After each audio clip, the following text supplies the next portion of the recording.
Hello and welcome, everybody, for a completely unplanned, last-minute live hangout. Tomorrow, August 28th, will be my 46th birthday. So we've decided to do our regular session of just hanging out and talk a little bit about everything and nothing all at the same time. And with me tonight, I've got some of my very best online buddies. Directly to my left, I've got Patriot Prime. Just past him is Larkin. Below him, everybody sing it with me, it's Kato. Happy birthday. And then to his left, we have Lazy Jedi Freck from the Mediocre Show gracing us with his presence tonight.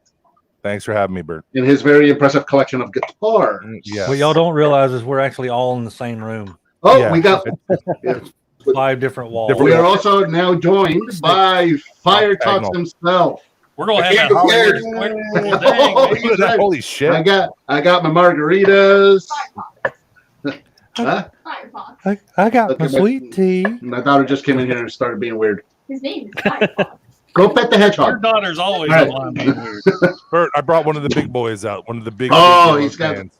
one of those big boys. Yeah. So, here's How's to you, everybody man. doing tonight? Thank you, everybody. I see everybody dropping into happy birthday. Oh, elites. Elites. Thank Give you them a so live very band. much. There. Somebody play this. I'm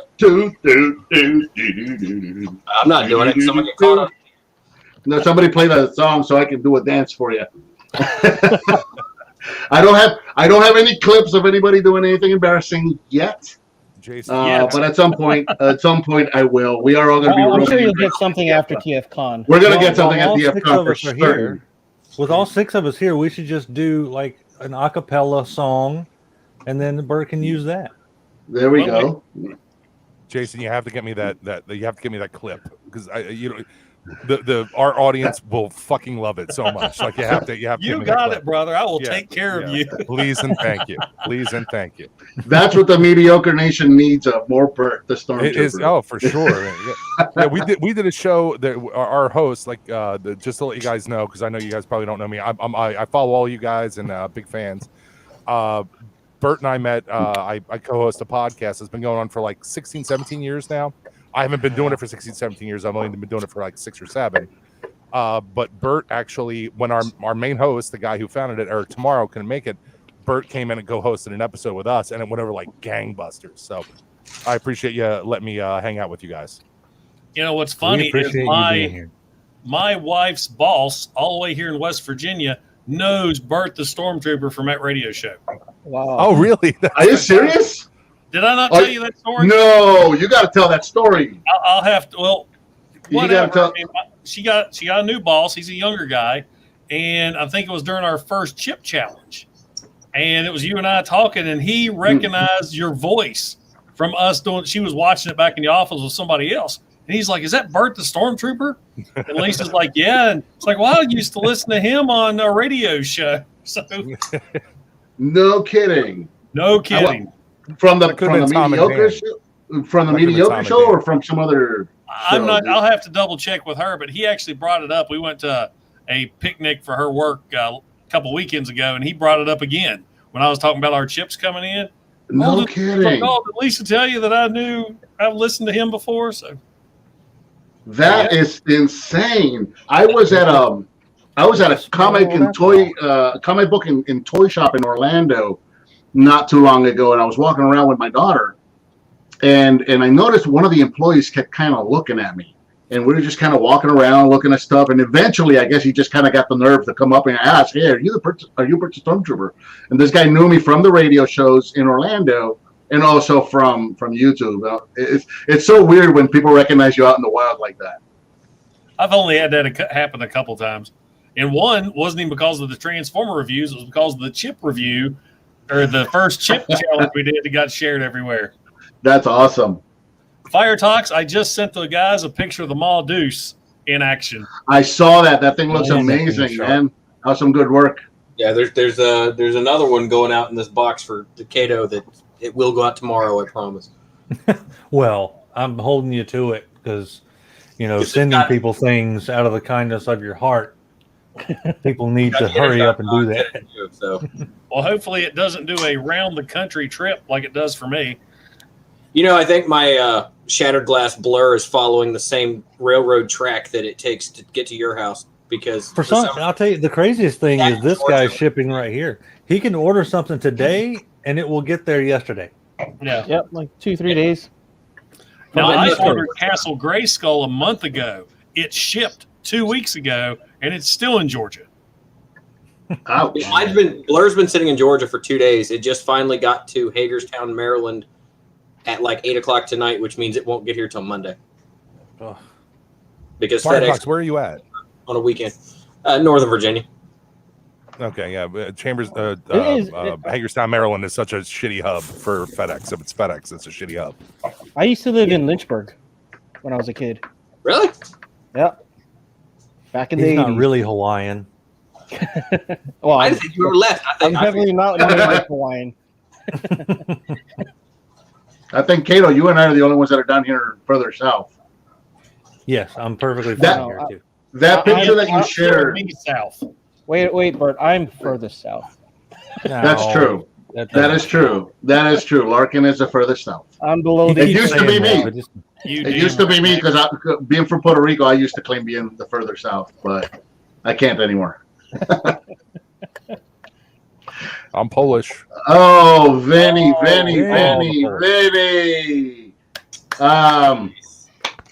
Vinny, Alyssa just got back from New York this morning. She literally walked in this house looking like a hobo that hasn't slept in a week. So I will ask her when she regains consciousness. Or you can ask her tomorrow because Vinny's coming. Why is another man asking you if you have his belt? He's Christ, I'm his roommate. because he's my hetero life mate. Oh, got it. I'm not Vinny- judging. I was just curious. Vinny will be joining me and my family tomorrow. We are going to Orlando for my birthday dinner. There is a Japanese restaurant where the servers and the hosts are all robots.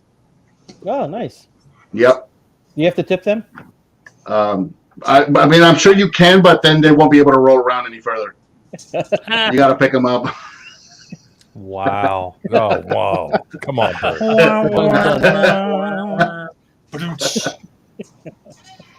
Cut him off. More margaritas. That did not land well. Don't quit your day job. Now, Kato, have you got one of these yet? I was amazed at the size of this thing. That's what she That's what said. she said. Exactly. I know my friends. I did not. I've given up on Origins. Look at these guys. I haven't even seen that yet. Yeah. Look at you guys whipping out your preciouses. Remember, I found Yeah, mine's in store. I've given up on Origins in lieu of Masterverse. Well, I actually went on Target to look up that Chrome He-Man that Bert has, and it's Yeah. like Wind Raider in stock. I'm like, what? So No, I ordered I've it seen first. that Chrome one. The Yeah, he's $50 nice. pack. That's a good looking set. If Yeah, I anybody finally be broke so it up. inclined to pick me up one, But mine doesn't have any bloodshed on them Oh, how come? Oh, you took it because out. I cleaned it off. Ah, Because I didn't like his ketchup marks on them. There we go. it's character. No.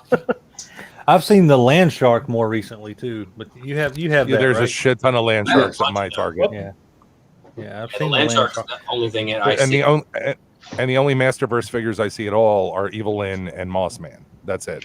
That's so weird because at first they were almost impossible to find, and then all of a sudden that's all you see anymore.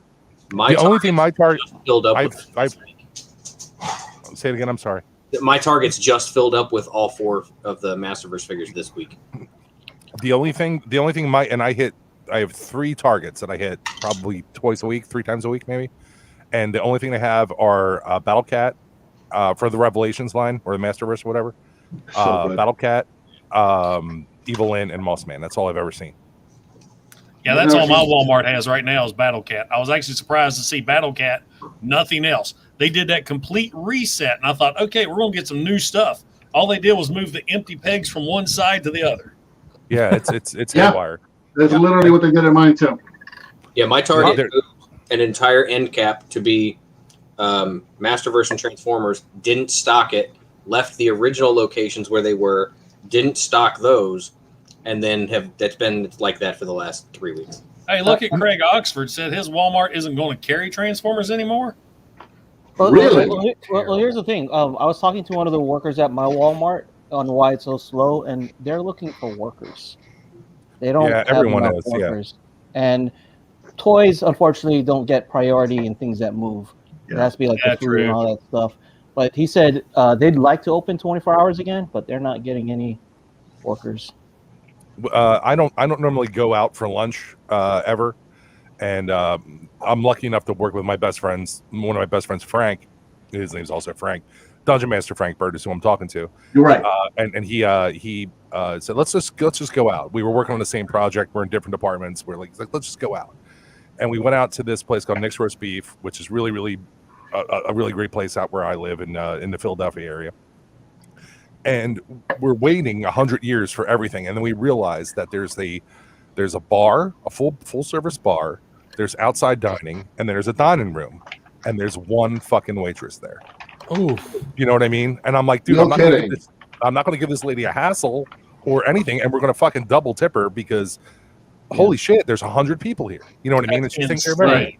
Yeah. Well, you can't drive around anywhere. It's like every business. It's not help wanted signs. They got big flags flying. And friggin' $500 bonus just for filling out an application. Signing bonuses too. My goodness. and here's the terrible thing: like we're all in the MLB now. What's terrible is it seems like after a year and a half of people being locked up in their homes, all it did was teach customers to be bigger turds. Oh, it's the worst. Golly, I mean, don't get me wrong. I know that there's plenty of places where customer service went down the toilet because of all this. But equally bad are the people that are the customers that go in. I have seen and I'll say talked to plenty of customers that are just being complete a-holes to other associates. Hives of Karens. Yeah. So and I don't do that well. I worked retail a very long time, and the older I get, the harder it is for me not to say anything.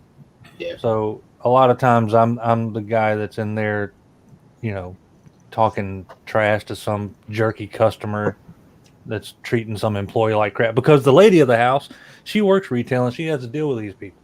So, and let's see, present company. Yeah, I can say this. Most of them down here at where I'm at the beach, they're almost all imported Yankees that have come down. What we in the South call damn Yankees. Yeah, damn Yankees. No offense to anyone some offense to anyone that's listening. Yeah. But triggered. There's basically two kinds of Yankees. There's Yankees. They're the ones that stay up north, and there's damn Yankees. They're the ones that move down here. They tend to be loud and obnoxious and don't respond to anything other than also being loud and obnoxious. I just hope some of these stores don't go. Like I saw an article that some Chick-fil-A's were closing, not because of not having business, but not having staff to, like, it's like a complete opposite. They can't find any teenagers that want to stand outside in 99-degree heat all day. No. I don't understand why Chick-fil-A is not like the CEO of Chick-fil-A should be like Jeff Bezos at this point. Like he should be like, I'm gonna fire a rocket in this space. You know what I mean? Like, how much money are they making? Like, it's insane. Like, what happened with the pandemic? We don't have a Chick-fil-A in Hawaii. They stayed open on Sundays. It's nuts because they have literally they have done two things, and it's weird. It's a weird fence to walk because one way you look at it is really positive, but the other side is kind of like, I don't think it's that positive. But they have reinvented and redefined the drive-through. They have a system that absolutely works. You are in, and I mean that place will be packed. It looks like the line is going to be 3 hours long, and you are in and out in 5 minutes. They have reinvented and figured it out. Here's a hot take. It would be better if their food was tasted as good as their service was. If it didn't taste like pickles. But I mean, they figured out a system that works to their credit. But to their disservice is that they got these kids out in the sun all day, just melting out there and working. I live in I the suburbs. gigantic tent where they were having them stand up until I think about 6 months ago. They put up this massive like event tent over that area where they used to have them. So they're at least trying to take care of their people. I don't have a Chick-fil-A to complain about or enjoy. There's Yeah, one you right just down the got street from my live house, and I chickens can't enjoy it either, Larkin, like at all, because you know what? Apparently, not one dude can get a fucking hard on in my neighborhood without getting a Chick-fil-A sandwich every fucking day. You know, it's insane. Well, It's around the block. I don't have a Target or a Chick-fil-A, so Yeah, I shouldn't complain. I have like My Target has nothing. But Patriot Prime also lives in Moonshiner country, so I do. So, hey, okay, Fucking so Duke since boy. I found I stuff at know. Walmart, I know I've been up there. since I found stuff at Walmart, You got for to in the experience past, tutors. You want me to get you a Chick-fil-A sandwich and mail it to you? Well, not the way the mail goes I've done anymore. it before. You know, I've that- sent food I mail it. before. It'll take a week and a half. to I get. pulled that crap when I was a kid because I was one of those kids that used to get the when I didn't want to eat my dinner. I used to get there's starving kids in Africa. Up until the day I went, here, send it to them. That was I got a beating that day, but I did too, and I told my mom, "Well, send it to them then." yeah. Jason, but you have, do you guys, or Larkin, do you have Hardee's where you are? nope, no Hardee's either. I mean, Hardee's I got two What about Hardee's. Carl's Jr. Hardee's are the fucking best. We have Carl's Jr. It's like I Yeah, saw that's Carl's pretty Jr. by a gas station. Like probably there's like only one or two on the island, but they're with a gas station. So that's why you gas eat so station much food weird always good. crap. You don't have any other option. Yeah, we I mean, what honestly, there's like better food out. If I lived where Larkin lives, I probably wouldn't be going to any major chain fast food restaurants either. I mean, I do like McDonald's a lot. I love Big I can't Mac. stand McDonald's anymore. I I think can't it's stand it. I grew up. I used to poor. love grew up McDonald's poor. back in the day, but now I can't stand it, man. It tears me up. I grew up poor, and I worked at McDonald's. First job I ever had, the best job I ever had. I was making Really? $7.35. I was making $7.35 an hour in 1991. I had keys to the place. I Oh, dressed up wow, like there you go. Batman on the roof and threw fucking the frisbee lids on cops. It was the best. The fucking best job in the world. I don't love think the- that's what.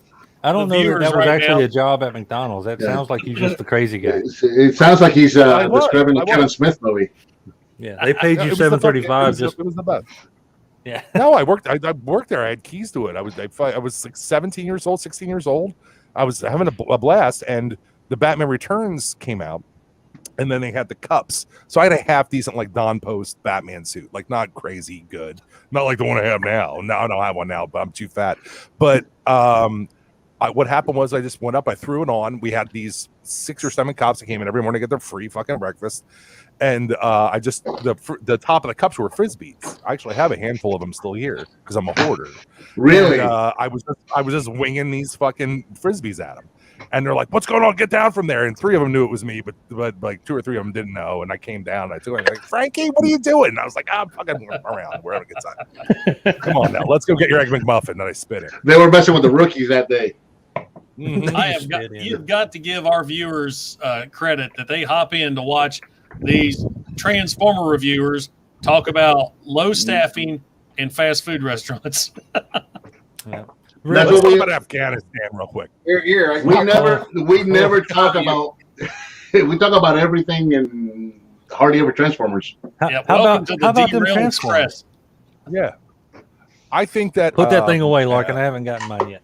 I think Wreck-Gar should have been a deluxe. I don't think Wreck-Gar should have been a Voyager. This is Really? gross. What are those? He's Red just too- Series? Oh yeah, the Red Series B is huge, man. It's huge. that Why Wreck-Gar does is his here. chest come off and he gets an ab crunch if you rip his chest off? Because so he can flash you around. Nice. Yeah, so his tits can fall out while he's getting. I Yeah, don't know. that's Marty No, Gras. I got these for the 4-year-old. I don't want these things. Show me your bees. There's so much stuff that I get for the kids that eventually become. I know I'm going to get eventually. Well, I got her the Funkos.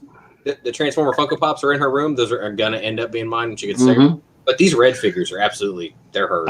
I've been really thinking about getting Patriot Prime, and I've been doing all these slime videos lately, and he's got that Imaginext Batman slime pit, and I've really been on the fence of buying one of those and picking up a handful of those mini Motu figures that got a Target right now, the little super deformed. They're perfectly scaled for that set. And it's my whole line of thinking is, well, hey, honey, I'm getting this for the baby. I got my slime pit, and the other baby has her slime pit because I know it's going to be mine eventually. So I saw some of those little Masters of the Universe figures that are like this big today. Yeah. I saw the first one I've ever seen that was actually marketed. It was Beastman as Revelations. Yeah, it's a Revelation. So they got an Origins subline and they got a Revelation subline. Yeah, I'd never seen one of the Revelations, and he came with the. Oh yeah, I saw Beastman and I saw a Skelegod. They have a Skelegod in that line, which looks really cool. Oh, You want to see something really cool? Check this out. Oh, shiny red dragons! Why do I feel like this Megatron. dragon is about to fall? Is that an original? It is an original. I gotta courtesy dig of- mine out, man. It's so Courtesy good. of Bacon at T-Formers. Mine's up Oh, there. Nice. Mine's in there in a closet in a bin somewhere. Yeah, there he is. I'm actually pointing right at him. There he is. All right, whatever, kiddo. I have a boner. You won. Yeah, you know well, Kato knows what happened after that stream with Bacon. I end up buying from him a Magna Boss and a Tripredicus from Bacon. That Magna Boss, I remember I hunted that down and I was so excited when I completed him. And he is such an awesome and crappy figure all at the same time. Oh, Yeah, that's both of them. I had Tripredicus, and you couldn't move Tripredicus him was without what? it falling apart. but see, Yeah. I would love for those two to come back. I mean, those, man, if we had a Generations version of those, I'd be very happy. Like that original Magna Boss is not a good toy, but it's such a crazy. What they tried to do with it was just so off the wall and so crazy that it makes it cool. You get it. transformation Look is at crazy, Native right? American. Yeah. I like the big headdress and the Yep. pigtails hanging down.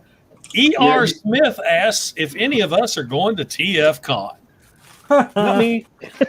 Too far. Where you been, ER? Where have you been, sir? We've He been must talking have about been- this for months. Yeah. Yeah. He must. You're not Maybe going? he's. Maybe Me he's and that new. guy are rooming. Yeah, What a big- we're rooming together. And then down there in the bottom corner, he's coming too, and you're coming too, right? Yep. So Bring in the artist, so she gets Well, to welcome aboard, ER Smith. yeah, Thanks for coming there in. will be drinking, there will be shenanigans. Good times will be had by all. You You shenanigans. know, I like She's your 14. Force She's headshot responsible there. enough to get me back Oh. to Ain't no Go back- Tommy. Can you go back to that, bud? Can you go back to Which E.R. one? Smith? E.R. Smith's comment. Where's He's he got a at? headshot, like he's auditioning for a sitcom. I love it. That's a great shot. He said this is Yeah, his first time that's cool. in the chat. Yeah. Oh, very nice. You Yeah, I'm not familiar with his name. You have stumbled upon some greatness in here. Oh, well, I love it when I pass the savings on to so Kato has got me into the Masterverse line. So I'm glad that I could get somebody else into a high end expensive line. It's like You're paying welcome it in the hobby. backwards. It's Neck paid, a yes. hole. Neck is- Going down the alien neck shit a hole. Comes out, man. It's just I can't not buy it. I can't not buy every alien NECA figure. It's insane. That's why I stick to Friday the 13th and Terminators. Have you picked up a Giger alien from NECA yet at all? I have one. I have the 40th anniversary one. Which is beautiful. Which is fantastic. Yeah. You know what? Stop at that one. You don't need any more. You're totally fine. Look at Jay Lee's comment. What happens at TFCon will end up as a super chat reward. Yes, it will. Yes, it will. I'll show that in a You're second. right. But here you go, Ionicus. I hold up the two that I have, but they're in another room. So the Mike, plan you're is playing with us, right? Yeah. That's what So- I thought. so Yeah, I got one for me and one for Kato. No, you don't. so That's gonna be so Bert. here's the plan. And this is not concrete, by the way. This is what we would like to do. But if this doesn't happen, guys, just know this is not. We're throwing it out there. See if this can happen. If it happens, great. If it doesn't, whatever. But what we're hoping to do is to put together a panel, and we're going to call it Burning Questions. And two guys, probably Kato, and I'm thinking probably Deluxe. They're not going to take a chip, so they're going to moderate. The rest of us, it's just going to be a Q&A with us, but we're going to take the one chip challenge before we begin, and then we're going to attempt to carry on with a Q&A. Like a hot one and- type of thing. And we'll see how that goes. So yeah, burning questions. Hopefully, coming to a TFCon near you, Burning question. Hey, man, if they don't do a panel, we just meet up in the bar. and do it anyway. and everybody can watch us. Can I ask Start our own can I panel. ask a chip question real quick about those chips? Yes. I'm a hot food enthusiast. Spicy. Yes. Bert knows Yes, this. you are. Mhm. How was the asshole afterwards? The lava shits Well, weren't Bert bad. was fine. It wasn't as bad as last year's, I don't think. Of course, I think what helps me is I drink that chocolate milk that goes with after the fact. Oh, the chocolate Yeah. milk would be ruin me because I'm Oh, lactose intolerant. you Could meant just an imagine you have actual a diarrhea? asshole. Yeah. I thought The you meant Bert. Oh, no, easy. Kato, I'm a huge fan, dude, but don't talk shit about Bert. I'm fucking jumping in front of the bull for that motherfucker. I'm just glad my commute home's only an hour from TFCon. Yeah. Hey, You thank Also, you. we all know. I'm We all 2.5 know where the after party is going to be at now. I'm 2.5 hours from TFCon, There you go, Patriot Brand. where I live. Would it be worth for a day trip, Bert? Do you think? Which I Terminator think did so. you get? Which Terminator did you get, Cyber? I'm sure he'll tell us here in a moment. I think it's absolutely worth it to come. I've never been to a TFCon. I've only ever been to one BotCon. But I've been to many conventions, and I know that this is a fun group to carry on with. And I would love Hey, to see it. Rodimus is here. Rodimus is here. It's Rodimus. Maybe. Oh, my studio is limited to 6 people on screen. Please remove someone before adding or upgrade. I'm tapped out. How'd Hey, I get you to know bring what? him out the other night? Huh? I'm gonna drop out because the kids need me. So Okay. happy birthday, Bert. Thank you, Larkin. Larkin, Hey, I'll great see meeting you, you dude. in chat. I'm a giant Hey. fan, dude. I was going to offer to make room for the real YouTuber. Later, guys. Hey, buddy. You're Thanks for real. joining. Thank you for joining. I do think it's Who was it that had like 9 people earlier this week? Thank you, John. Me. Power. That was me. Are you paying? Or it was Cato. It was Cato. Are you for a subscription? Oh, Chauncey. Here you go. Do do do. Do, do, do, do, do, do, do. Or even Thank God I better, wasn't Magic answering. Jason. Gabriel. By the power of Race go. That's right. Yay! I have. So, A power. Yeah, look, he's got He-Man. Whoa. But wait, there's more. look, I got your dad's favorite version of He-Man. Oh, it's a beautiful one. He wanted a different one. Yeah. Okay. Well, Look, I've It's got the Kevin Rodimus Smith holding He-Man. his son holding Rodimus. It was Yeah. so meta. it's like looking at It's two mirrors. So you know? meta. It's the Matrix up in here. So, Cato, do you guys have like a paid membership or something that you guys can add like 9 people? bring the sword over here. Yeah. Because it straight up looked like Hollywood Squares on that one we were doing earlier this week.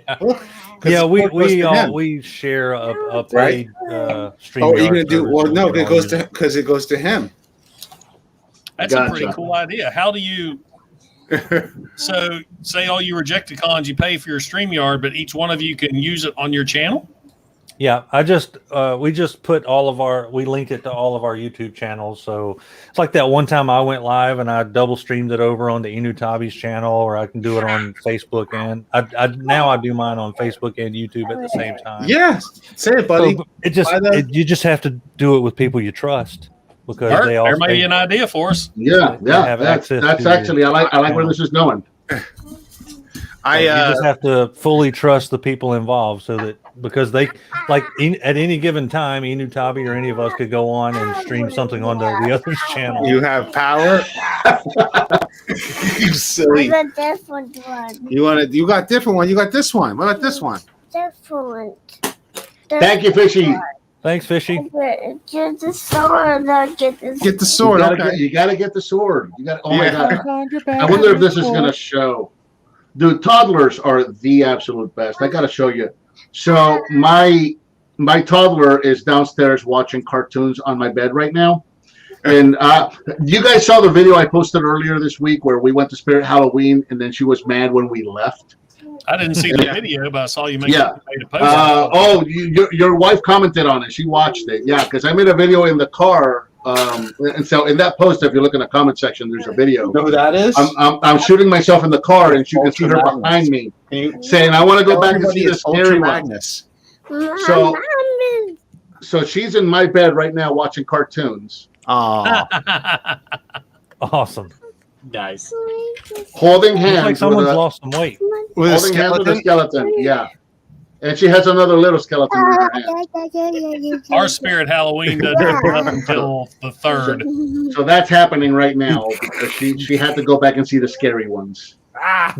So I took those pictures right before I came up here to start the stream. Our are you Spirit doing, Halloween bud? right now is Lowe's. You doing a Pickwick pack? Oh yeah. Hey. We have You can we go have one that downstairs and watch recently Pickwick moved in, Pack. a spirit that took over an old hobby I store. gotta that take him used to love downstairs. I'll going. be back, guys. Not a problem. Not a problem. So, Craig, yes, I know that I am getting tracks for my birthday. I What a know boner- that. what a boner killer that fucking figure is. Is it? Well, I'm getting one for my birthday tomorrow, so Oh. so I'll He's find a out. plastic turd. I've got. If you do Larkin's Fix, it's amazing. I haven't watched it.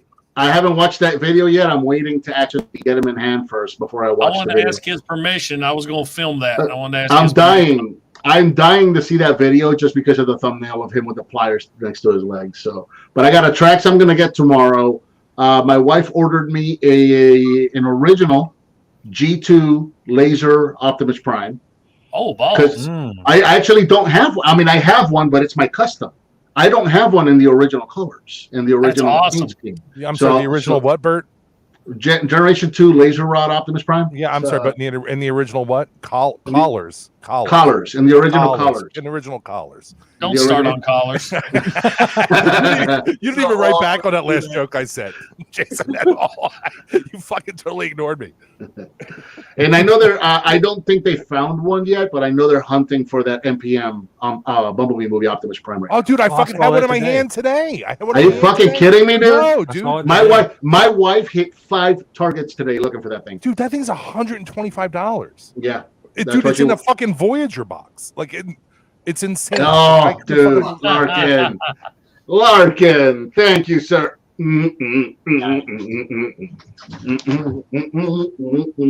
Oh no. There you go. I ain't going I'm to do not that okay because with I don't any have of that. pants on. I'm, I I am think not if he has okay one with more- this. A couple more margaritas, we're gonna get a shirt off. I got my Star Wars boxers on. Rodimus is back. Glad you missed that, Rodimus. Oh no, what are you talking about? That's beautiful. He was backstage. Again, so he'll He's do it on- again for Rodimus. I had to run Big and beautiful downstairs and I boy. had to bring my son downstairs, so because he would not let me come up the stairs, and he's like, "Oh, I'm upstairs. I'm upstairs." I'm like, "You can't come upstairs now." He's like, "But I want," and so he wouldn't let me come up the stairs until I did. So I am so glad. It used to be anytime I'd hop on live, Dylan was up here in a heartbeat, and that's kind of gone with him now. Yeah. Did you play Minecraft? Yeah, Dylan would hear our voices and he'd come running. He Is it just Mr. became- Bert? Yeah. He just came Bert the Twerk Trooper. Oh. That's hard to say. she like messed up my camera. Did somebody and say I something? I take it back. my Word. microphone. That was a good one, kiddo. I liked it a lot. Nah, it was better here than here. Yeah, I liked it.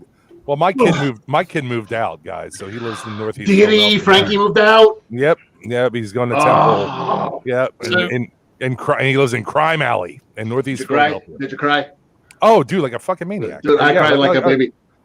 When Alyssa left, so she took my pickup truck, and she That's moved. why I cried. It's no, but it was one of those things because we helped her move and we helped her set up her dorm and all that, but it didn't become real until she came home to get the last bit of boxes, and she had the keys to her dorm room, and she gets in the truck and she says goodbye to everybody and she drives away, and I'm taking pictures and I'm videoing as she drives away, and I zoomed into the picture, and this was completely unplanned, but it just so happened that the angle that the picture was taken in, you could see her face perfectly in the outside rear view mirror. Wow. That's beautiful. And you could just see her smiling, and she just looked so excited, like it was like one of those surreal 80s movies kind of moments Yeah. where her this next chapter of life beginning, play music in the background moments, kind of a thing. That was the look on her face, man.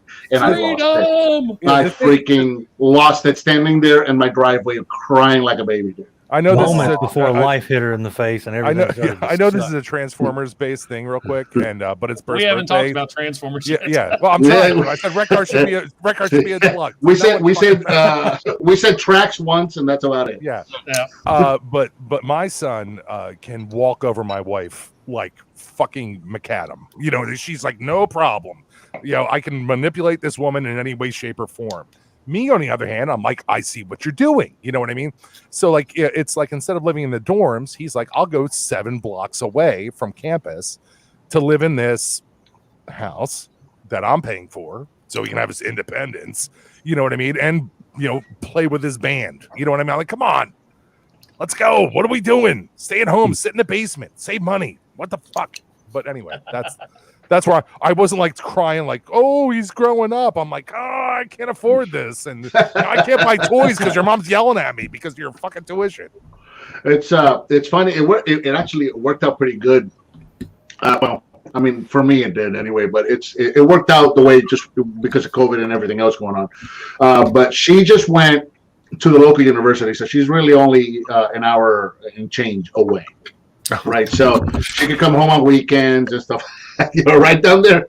Yeah, he's doing all right. Now, one of the things that ended up being not so great is because she's local. What the university does to their dorm kids is every time there's a break, they shut down the dorms and they send them packing. They send them home because they want to shut the buildings down to save money, right? So in every Christmas break, she'd have to move home. But it was only just bring a couple of bags with your dirty clothes, whatever, that's fine, and go home. Summer break, it's move the fuck out. Get everything out of our dorms, because when you come back in the fall, you're going to a different building, a different room, you're starting over. Well, when my oldest left for college was a couple of weeks after our youngest was born. So she no longer had a room. As soon as she left, we built that nursery. And since it's your birthday, let's just take a moment to really, what super sperm you have to be shooting full loads, dude. At 45, 40, what were you, 44? 44 at the time, yeah. I mean, wow, just like square shots, man. I got high-fived. I got high fives at work. The Lord's work, man, in there. Every day, I got high fives at work for about the first 2 months of that pregnancy. I would just walk in, people would just start high five. I can't believe it, this age. Don't do it. Yeah, I'm the exact same age as you, dude. When I jerk off, it's just like fucking like a air compressor. But ladies and gentlemen, this took a turn. It's almost MediocreShow.com. So, if you would like to hear more of that, you invited me. MediocreShow.com. My wife's upstairs. She's like, "What are you doing?" I was like, "I'm going to talk to these Transformers guys. My friend's birthday." There you go, Frank. Right there. Power of the so what ended up happening is that we know what happened. When my daughter would come home, when they would shut the dorms down, my daughter would come home. She'd have to crash in the living room. So it was kind of bad. So the new room worked out, or the new house worked out, because now with COVID, they ended up moving everybody. When we bought this house, obviously she couldn't stay in your room because you're fucking all the time. There goes my my sponsorships. Again, it's after 9:30. That's right. It's Bert the Stormtrooper After Dark. But when we got the new house, the one we're in now, we got it with an extra room because we were going to set up my wife with a crafts room. The sex room, the sex chairs, COVID. Yeah, it was we had to like. I was putting in the poles and the sex swings and all of that. So look at Cato. So when COVID happened, the kids all got sent home. All the dorms closed, and the kids all got sent home. So my daughter ended up moving back in with us again. And so now, over the last year, her and her boyfriend are working on a lot of overtime shifts and saving money for their own place and all of that. So it's been more of a natural progression of her moving out the second time. and seeing her kind of okay, when she left the first time, she was a kid going to school. Now she's more of an adult. She has a job. She's going to school. She's balancing life. They're saving, and they have a plan, and it's a more natural progression seeing them go. And I think it's going to be easier to see them go this time. Yeah, the third time you're just going to be helping them get out. So Transformers, huh? Well, and the third time they're going to rehab, I think is what. How about them Transformers? That's his new channel. Storm Shooter. Yeah, Storm Shooter. I'm Squirto. Oh man. So how about them Transformers? Mm-hmm. So answer my fucking question, experts. Answer my fucking question. What was the question? Wreck-Gar, too big. Yes, I like him. I don't have him. No, I don't have him. I won't have him until goddamn September. How big was he in the movie? And compared to the other put him next to Hot Rod. He was next to Hot Rod. He was They big shake hands enough. in the movie, right? He's also the leader of the Junkions. So, and in the cartoon, he was Redgar is the size of Rodimus. Yeah, right. How big was he in the cartoon? That's appropriate size. Yeah, you think? Yeah. I'm looking at him on my shelf right now, and he's holding his little pinwheel up over Rodimus's head. He looks to be a head and shoulders bigger. Yeah. You got to remember also, Wreck-Gar tend to when the movie he was standing squat, like he was kind of like hunched over a little bit, and the way he was standing, a lot of times, especially when he was banging the drum. Yeah. Office expires. Operators are standing by. Speaking of which, I'm still trying to figure out what he means when, he bangs the drum, and he goes, "Have a nice day." Reef, shore, far for Doofian. Let me check my scale chart. It was. Well, I love you, dude. He was voiced by Eric Idle of Monty Python fame. Yeah. So there's a really good chance he was ad-libbing some British TV humor that we were just not familiar with. Yeah, it's very possible. A lot of the stuff for copyright reasons. And it was something about your cover, Breet, Drit, something like that, the way that he says it, and then he goes, so say the Junkions, where'd you learn to talk like that? And that's that line in particular is pretty much don't throw your feces around. Oh, so based on that it Armory seems has one pretty made accurate. up, Joel. I've got it. that had to be some sort of a British TV humor thing that we just don't know. I think I might agree that he's too big because I just pulled up one of the screenshots from the movie itself. And somebody said he should be about the same size as Springer, which I think is apt. That's them standing right next to each other. Talking. Yeah, he's obviously bigger. Springer though. No, so he's obviously getting ready to blow Hot Rod. He's obviously bigger than Hot Rod. Mid-meal. A little bit bigger, yes. He's about as tall as Springer. Yeah, that would make sense. He's got his knees bent in this scale chart, and with his knees bent, he's as tall as Hot Rod. If he stood straight, he'd be about as tall as Springer. Yeah. There you go. So head and shoulders over. Voyager's a good size then. What's that? That's what she said. So head and shoulders over Hot Rod? Where's my Springer? Down here. Hey, listen. Yeah, why have all and I'm super pumped and honored that you guys Bert, that you even included me on this, as we just make dick and fart joke podcasts, and I really appreciate it. But I have a Transformers story I'd love to share with you guys right quick before I get too drunk, and I'm wearing pajamas that my dick falls out, so we might have to totally shut this thing down. But too late. I would say probably 3 or 4 years ago. Okay. The Transformers the movie in this tiny, actually the movie theater that the Blob was filmed in is in a neighborhood maybe 10 minutes from my house. So when everyone runs out, I don't know if you guys ever saw the old 50s movie The Blob. Oh yeah. All those folks run out, I'm 10 minutes away from there. So they have an old school screen, dangerous balconies, dangerous. The ones where the front wall is about as tall as your shins. Yes, yeah. And if you're fat and you're not an athlete, I don't know who's like that, but maybe it's me, and maybe I have a mild drinking problem. It's Who my knows? live stream. You know? You gotta call me out on my live stream like that, man. No, it's not you. He's Polish, blonde, and he lives in Pennsylvania. But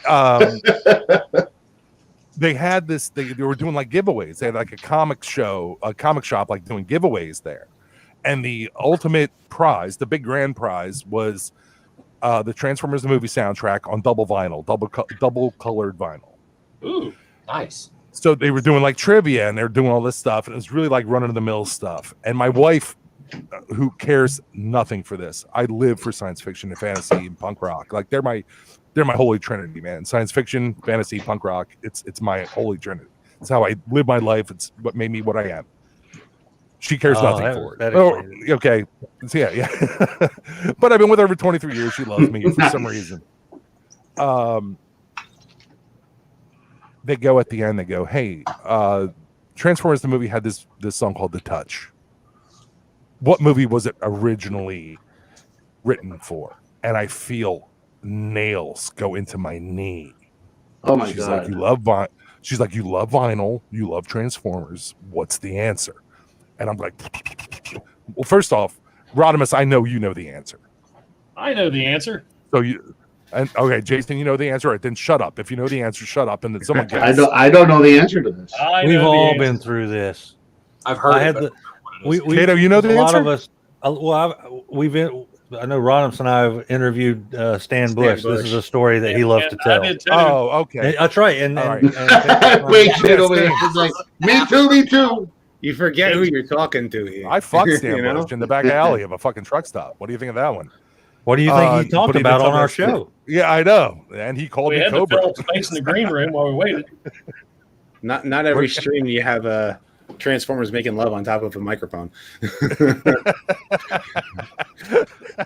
nobody noticed. Yeah, subscribe to Rodimus Primal. Yeah. After dark. That's the new direction OnlyFans is going.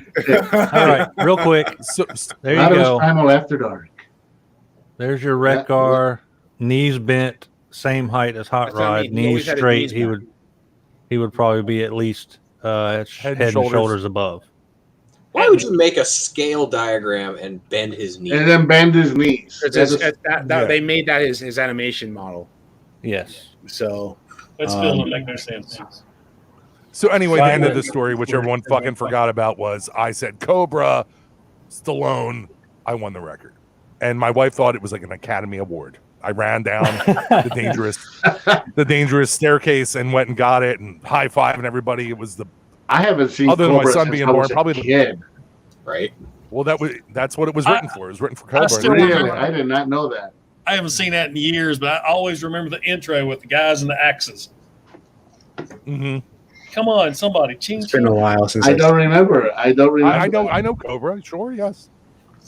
Cobra was great many moons ago. I don't think I've watched it since it was first released on VHS.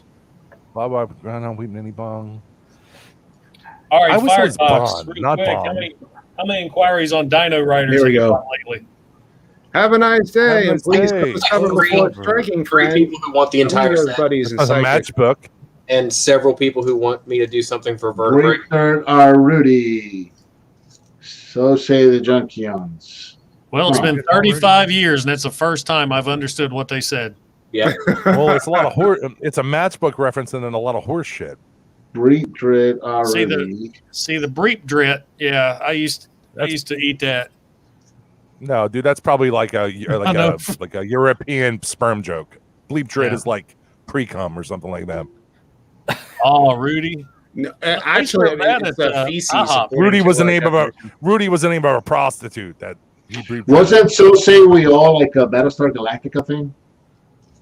Well, that didn't come out till was So Say We All in the original Battlestar? I don't know. That's why I'm asking because I don't know. Bert's I know on it was John kick right now. because I know that So Say We All was a thing with the one that came out in the early 2000s. Edward James Olmos. Battlestar Galactica. They said that a lot. Yeah. Trust me, I was in a room standing 3 feet away from him, yelling that with the whole room chanting it back. I was yelling at him. I yelled at him at a convention. I was like, "Too bad she won't live." But then again, who does? Huge Blade Runner. We were at Dragon Con some years ago, and we got invited to some party. We didn't know what we were going to. My wife and we were just some friends invited us, so we went. We ended up being at like backstage at some Battlestar Galactica party, and Edward James Olmos was like right there talking to us, and we're like, "It's Edward James Olmos." And then he got up on stage and made a speech and started yelling, "So say we all," and the whole crowd was chanting it back. And my wife and I were standing there, having never seen a single episode of the show, looking at each other like, "What's going on?" I've always admired the fact that I'm 46 now and I've had acne since I was 11. That this pockmarked dude keeps on getting work. Like, tip my hat to you, son. Tip my hat to you.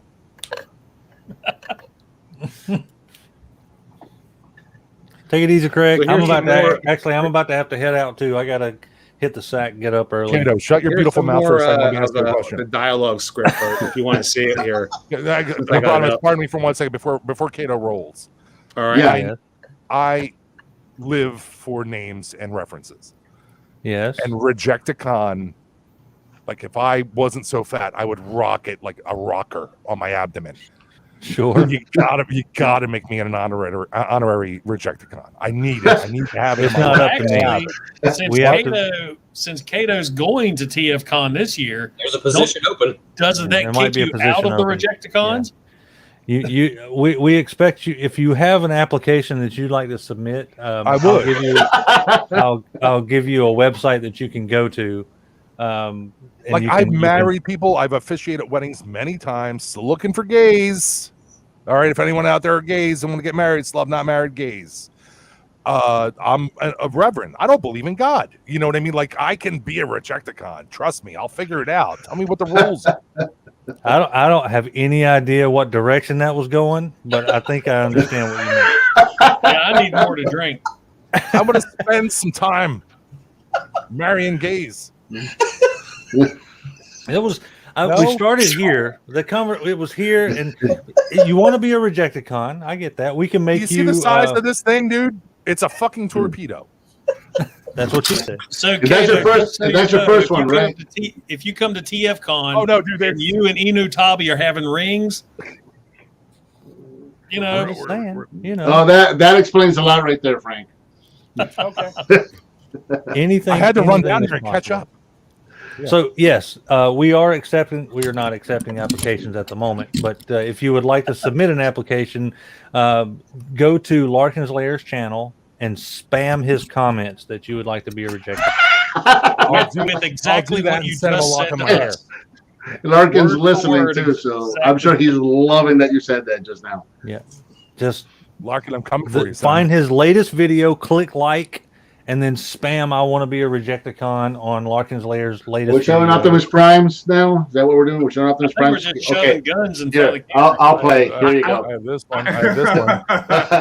I'll play. Here you go. I wanted to switch the conversation back to Transformers. So we haven't talked Transformers. You guys go to Transformers. I'm going to bed. All right. Good night, Kato. Thanks for coming joining. with you. Bert, it's Kato. Thank you, sir. Thank you. I'm glad to know you. Frank, it was a blast. Patriot Prime, always. Fire Talks, love you, mean it. Rodimus Primal, you the man. Everybody go check out Kato's collection. It's a terrible channel. He's going to see you around like a donut. What's your goal now? What are you trying to get for TFCon? What's that mean? Me? I know what it means, 4K. But I mean, I guess is that something that you guys say like down there? Away? No, it was just something that like growing up that my dad used to say that was so stupid and cheesy that I just kept it. Well, your channel came out when the bots came out, and you had that donut guy. And I drew that donut guy in Procreate. Speaking of procreating, I got a fortune cookie one. And so. See you around like a donut. See you round. A donut is round. It's a terrible joke, and I stopped it for the longest time, but I'm keeping it now because why the hell not? It's fantastic. I always just assumed it was a butthole joke. All right, it can be for you. It can be a butthole joke. Yeah. Hey, there's care, your next everyone. design. See ya. Round like a donut. Bye. See you around like a birthday. donut. Bye. Thank you. Dude, seriously, dude. Great meeting you, dude. Thanks, Frank. Love you. Mean it. Well, I feel like I forced him out. I feel like I did something wrong. Did I say something wrong? He usually goes to bed early. I'm probably going to have to follow suit soon. Yeah. I haven't seen Patriot my Prime son all is- day. Patriot Prime is usually the one that likes to start these streams at midnight after everybody's gotten Well, to bed. I start them at 10 because everybody's in bed. That's the only opportunity I have. It really started back when Dylan was in school because he'd go to bed at 10 o'clock. There must be junk capital universe. Stop these. Yeah, see, I've understood everything he said Oh, except Steve. for that. No welcome wagon. Hello, stranger. With that With good a good coffee coffee. flavor. Oh, it doesn't have the part where it says for you. Yeah, they changed it probably during the recording session. So offer expires while you wait. Off That had it is. to be a lot of that had to be just Eric Idle ad libbing because he's Eric Idle. Well, Yeah. and plus the fact that Retgar's mouth never moves.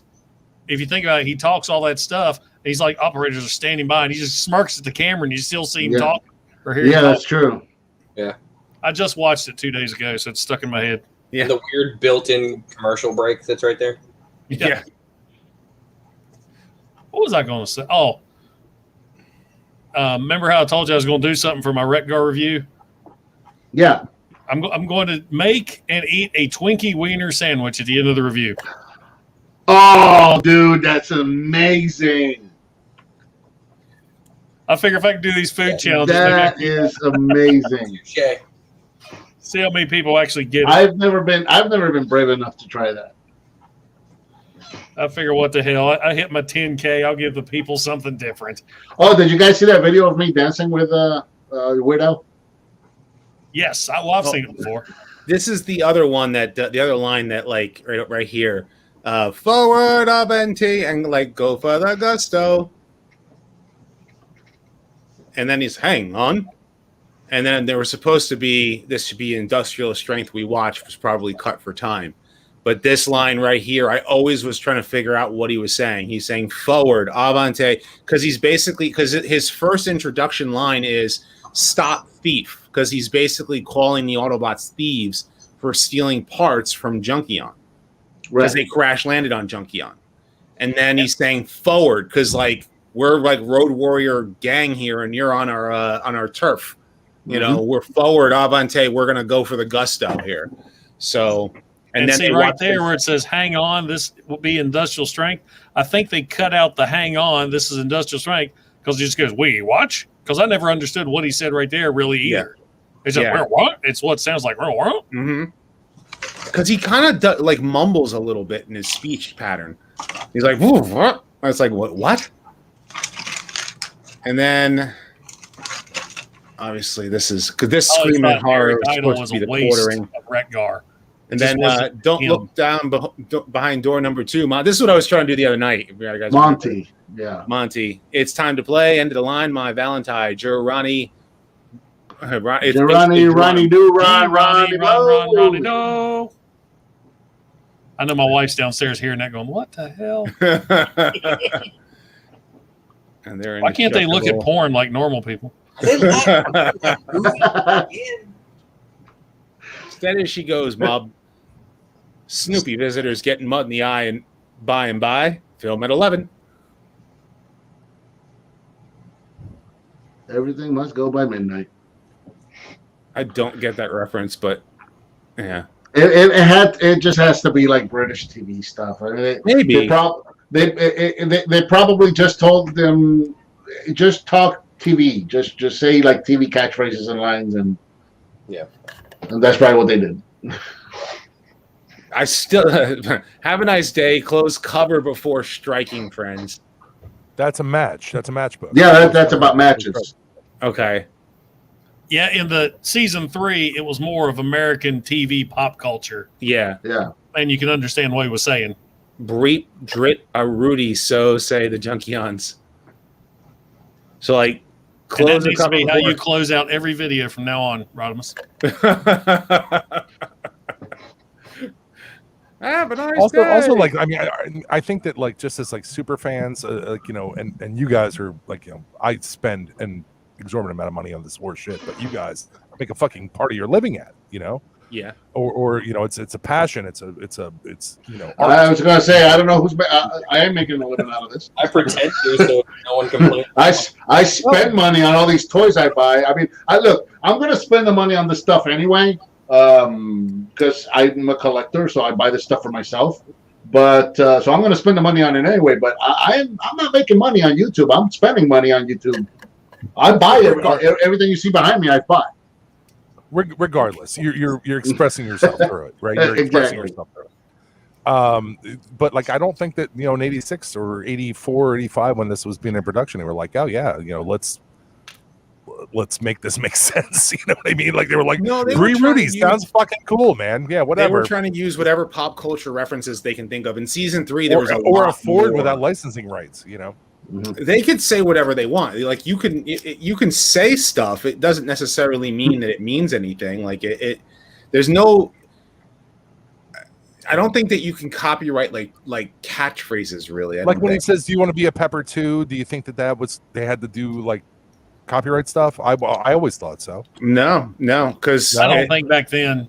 Back then, it was a lot easier to do stuff like that and get away with it. And I mean, and then Happy Motoring is actually from a commercial. Happy Motoring. Now you got people suing bands because they were they were a baby in their photo album. I talked about that on the show last. Look at us as YouTubers. How dare we say a word that somebody else said? All right. Oh my God. Ridiculous. Are we talking about Ophthalmotomus? I had somebody No. argue with me. No, we You were. guys want to? Somebody once tried to argue with Roller because I was trying to get them to pull Roller off their website because they were selling it. And the argument someone tried to make was that I don't own the rights to Roller, so I have no claim, because they don't understand that a design is different than a copyright on a intellectual property. It's two different things. And I actually had to have this argument with somebody for like an hour one night, and I was just like, I hope I'm getting trolled and this guy's not this stupid. They are. Most of the time, they are that stupid. No, Frank, we were talking about this the other day because, like, I used to say, we're talking about Optimus Prime. If I had like a built, buff-looking Optimus Prime, I would say that he looks big and beefy. And people started calling me out for saying something that MGO says. Like, MGO has the exclusive rights to it. So it's one of those things like, so I made a comment that I stopped saying it because people would always say that that's an MGO thing. And somebody countered with, well, MGO doesn't own that. Why would you stop saying that because MGO doesn't own it? And I said, I stopped saying it because I made the choice to stop saying it because I just don't want to get the comments. I'm tired of the comments. You know, and I'm tired of people talking about MGO on my channel.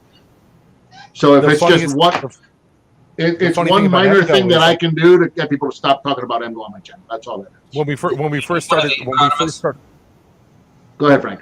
When you and I first started talking about like TF and stuff like that, and like, you know, I was falling down this hole, and I'm just like, yeah, and you're like, dude, check out this guy. You know, it was PR, it was Pat, it was Rodimus, it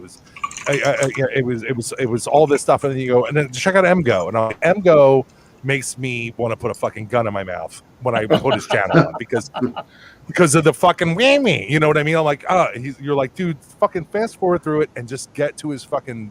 He's thorough. He knows his shit. He figures out stuff that we can't figure out. Like, we learn a lot of shit from this guy. And I'm like, oh, okay. I just noticed Rodimus's picture. That's why I was saying, hey, Rodimus, oh yeah. Did you see the Brazzers picture where RC's sitting on the getting couch? that hot rod? Yes. Was that you, what was that, Frank? Was that you, Fire Talks, that did the picture with all the sweeps around RC on the couch, and it said Brazzers? It might be this couch. Dude, I was taking a shit today at work. I was laughing so loud. Someone asked me, "What are you doing in there?" I'm not sure what that means. I'm like masturbating. You know? Oh, I see what you're saying. Vinny, I'll see you tomorrow, brother. We're going to be eating with robots. That sounds so cool. I'll get some video. Hey, Frank, another story is when I did my Kingdom Ultra Magnus review, I had him still in the box. So every now and then I'll get inspired to do like this quick joke before even things start. So I have Ultra Magnus in the box, and I'm just going, damn it, open. And that's all I did. Or open, damn it, open. And then went into the review like I normally do.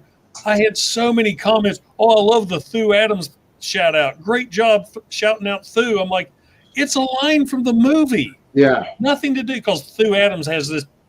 I know Thu Adams, yeah. And I can do a pretty good impression of him, but I don't think I can do it now on camera. But I've worked on it. I've worked on it. Be like, you know, you don't have to say, I have 2 videos that I put out that at the same time as someone else did the same character. And it pissed me off. Rodimus, shut your beautiful mouth for 1 second. Let me talk to you directly, if you don't mind, because I'm not going to have this opportunity again. Okay. I don't think Bert's ever going to invite me back. your retrospectives, and I tried to do this in chat like a couple of months ago when you guys had something. I spent like fucking $15 saying like, tell Rodimus I meant this. I say Bert rules all the time because Bert's my friend. He's my friend, and I've known him for 7 years. But your retrospectives, dude, like are fucking incredible. Like, I really want to tell you that, like, as 100% as a fan, as a 46-year-old man who loves Transformers, okay, that loves it. Like, when you drop that shit, dude, like, I make it a special time. Like, like almost like I put rose petals on my bed. Special time for boys. You know that kind of shit. You know, like honestly, I'm like, I want to save this and I want to fucking put this through because, like, because it's you and there's who's the other cat, the foreign dude. That does the McFeely. Yeah, no, is that him? The Scottish guy, Chris McFeely. Yeah, is that what it is? That does the. He does the basics. The basics, yeah. Right. Like you got him. Like you got him all over it. You got him all over it in the fact of like, you cover so much more shit. The video is longer generally. Yeah. And puts a whole lot of stuff. And your dynamism and your voice is perfect. You know what I mean? Like it's perfect. Like you have a cadence. It never goes away.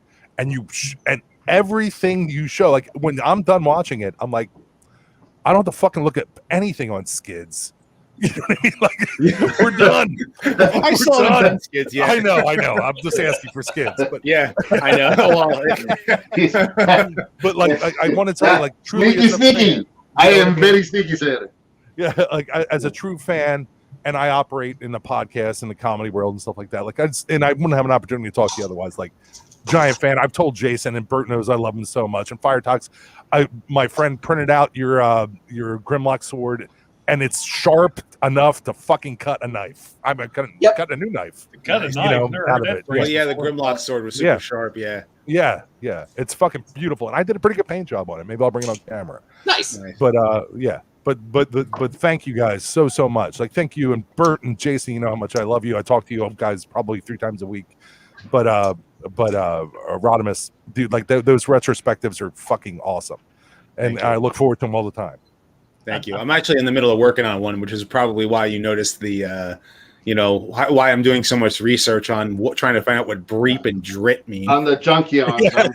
I guess we know what the retrospective is going to be on. Well, because, the thing is like when I do these retrospectives, I go deep into the character's psyche some even times. Like I'll like Inferno, I was trying to like, let's put it this way. Like if I'm going to do a video on Inferno, I'm going to go like deep into like the different, there's 3 major versions of Inferno, but when I did Tracks, it was like, it was only really had to go into the G1 cartoon because he wasn't much in the comic book. So like I had to go into his psyche to figure out like who the character was so I can base the script around that. You know what I mean?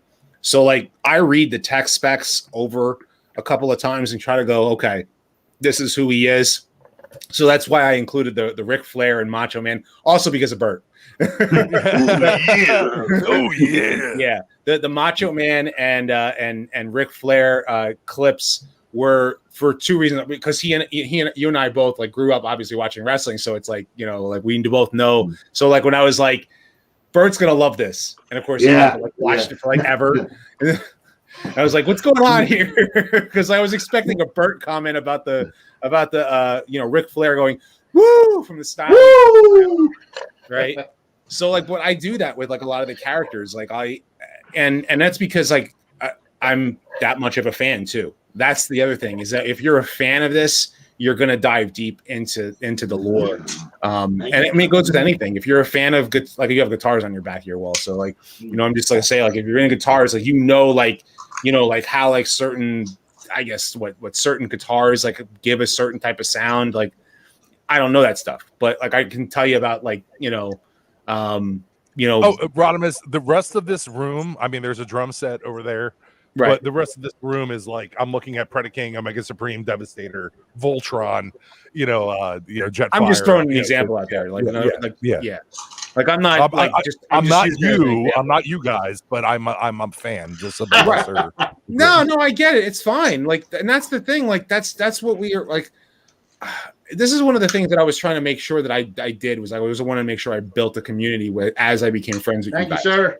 You know what I mean? Like here on YouTube, a lot of YouTubers make videos and they close themselves off because a lot of them are introverts. I'm clearly not an introvert.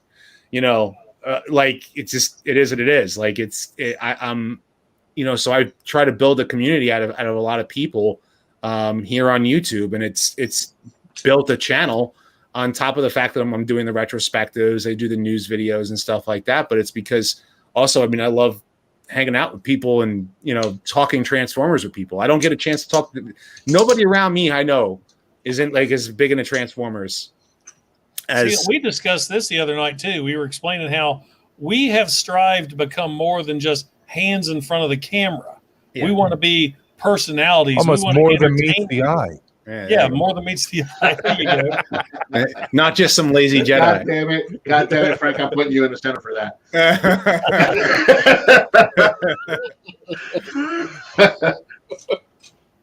That was the only joke. All the dick and fart jokes on the video. Hey, it was worth it. I dug it. Oh, since you're Ultra Magnus, I might as well show off my paint job on mine. There's Alex Dunn. He was on chat with Bert and I. But mine doesn't look. Yes. Thank you, Alex. Thank you, Sean. So now, if you guys you're not familiar with Pat, he's also on the Mediocre Show with Frank, and his house is what Marvel Legends and Pops, vinyl pops, Funko Pops. Like they used to have a pod walls of it. Yeah, dude, like crazy. Jason, if Dylan could see this collection, dude, he'd lose like insane. Why is it Minecraft? Boxed in boxes, these. Well, yeah. Oh no, he buys. I think they're 1-on-1, Bert. I think he buys one in box one. Like I can't imagine. Like I can't imagine money. And you know what? The other thing is like if I can complain one more time about Transformers, like where the fuck are the Transformers? You know what I mean? Like I have $80. I would love to buy Rodimus Prime if I could just. Oh, Bert. By the way, on your review, did you realize you called him Rodimus Primal like 100 times? Yes, I talked about that. I made that joke a couple of times in some of the streams that we've done, because I didn't catch it until I didn't even really think about it until after the video went up, and I'm watching it. I'm going, "Oh my God, when did I just start calling him Rodimus Primal, and why did I just continue to do so through the end of shooting this thing?" Yeah, and then maybe I question myself. I'm like, "Am I calling him Rodimus Primal all the time?" Look what I started here. What am I doing? I called him Rodimus Primal 5 times, and I caught it. Was able to edit it out. Nice. I did not. Rodimus Primal. Rodimus Prime transform. And I really want to work on. A Jason impression, but I can't get that timbre. I can't get the Rodimus Prime. I can't get it. It's in that really it's low, but it has pitch to it. I can't get it. Yeah, I really I have every single one of my videos. Fun of you. You guys all do. You probably all have your own way about doing your own intros when you're doing your videos. Like you have Thank you. So I'll be like, "Hey guys, it's Rodimus Primal. I'm back with another video." I start doing that. I used to when I first started doing the videos. When I first started doing videos, I really wanted to be excited and, hey, hi, hello, welcome. We're going to look at this thing, and I love it.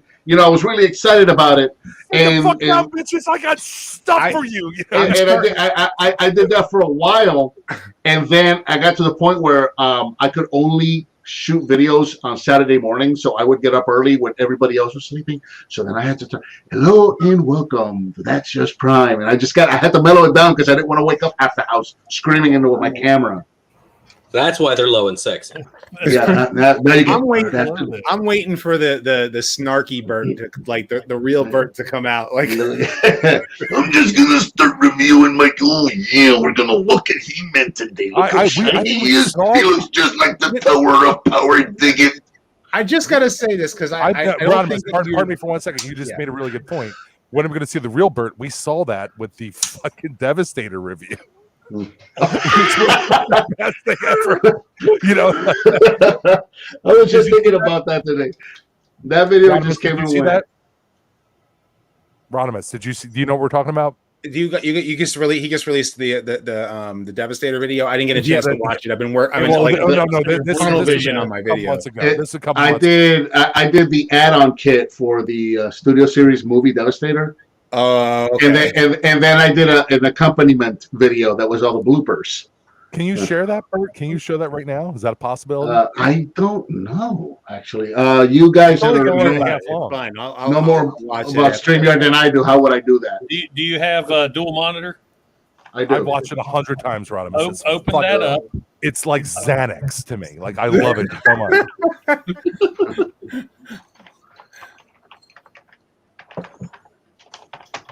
Sean, my G2 Ramjet arrived today, too. He's sweet looking. Isn't he beautiful, man? Oh yeah, definitely stoked about that Star Saber. Did anyone buy that? Was I think Larkin shared it with that? It was Dirge Ramjet for 90 bones from somewhere. It sold out before I even saw. Oh, did it? Yeah, no, I bought mine for 40 when they came out. Yeah, I tried, bud. I tried. Bert, once you get that up, you see the button at the bottom. It says share. Yes. Okay, you want to click that. Okay. Hello, everyone, and welcome to Learning with StreamYard. Learning with StreamYard. I got to find a video first. I don't even know what it's called anymore. Hello, everyone. Welcome to... Frank, what's that video called? Hi, everybody. It was Devastator. Bert's live stream birthday. I look for Bert the Stormtrooper Devastator. It's not coming up. Oh, and we're playing Lifestyles of the Rich and Famous. I left my phone upstairs. I'll find it. Talk amongst yourselves. Come on, we're here trying to look up a video. So Talks is ready to drink some booze. Hasbro pulls to the Star Saber. Did anyone buy that? I have to drink water. And I have not drinking any alcohol this entire stream. Listen, Freshman Howell third. Red bottle right over here. Did you guys buy the Nerf gun? The pulse rifle Nerf gun like I did? No. Oh, it's sweet though. Yeah, dude, got to do it. 94 bones for like full size, Nerf gun. I got TF coming in 2 months. I understand, but it's not going to build till 2022. All right, I got it. My kid's in college. Like I'm getting in trouble later. I'm just getting myself in trouble in the future. Bert, did you kick out Fire Talks or he just leave? I think he left. I didn't kick him out. I think he took a temporary reprieve or something. I don't know. Took a leave of absence. Probably need to go relieve himself. Yeah, this big ass bottle of mojito is catching up to me. I'll be right back. Okay. All right. So I'm gonna start hearing the water. We might want to mute that mic. I brought on the podcast on our what podcast. Movie was that? Naked Gun. This is pretty cool. Oh, all right. Click off Shaman Taggart so we can get the whole thing in here. Click off what? Oh, wow! I still got him on. Yeah, we want to see it full screen, Bert. There we go. All righty. Now, you guys are going to be able to hear the audio out of the computer. They should be. Can you guys hear that? Yep.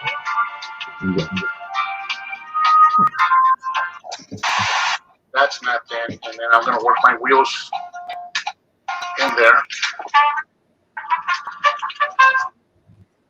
Nope. Oh no. Oh.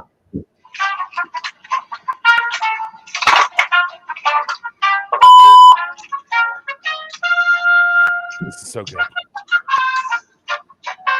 I'll tell you what my favorite part is because I know exactly where it is.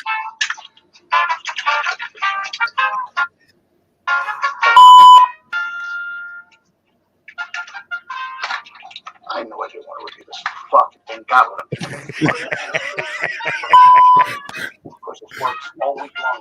It fucking works. And when I want to do it on the camera, it's not fucking work. God damn it.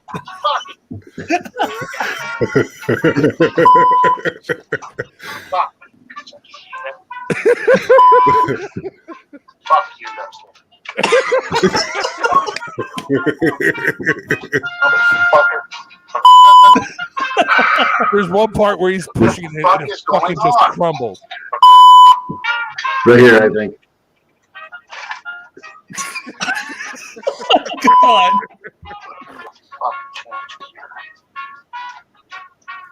No, because the back. Right here. This thing falls off.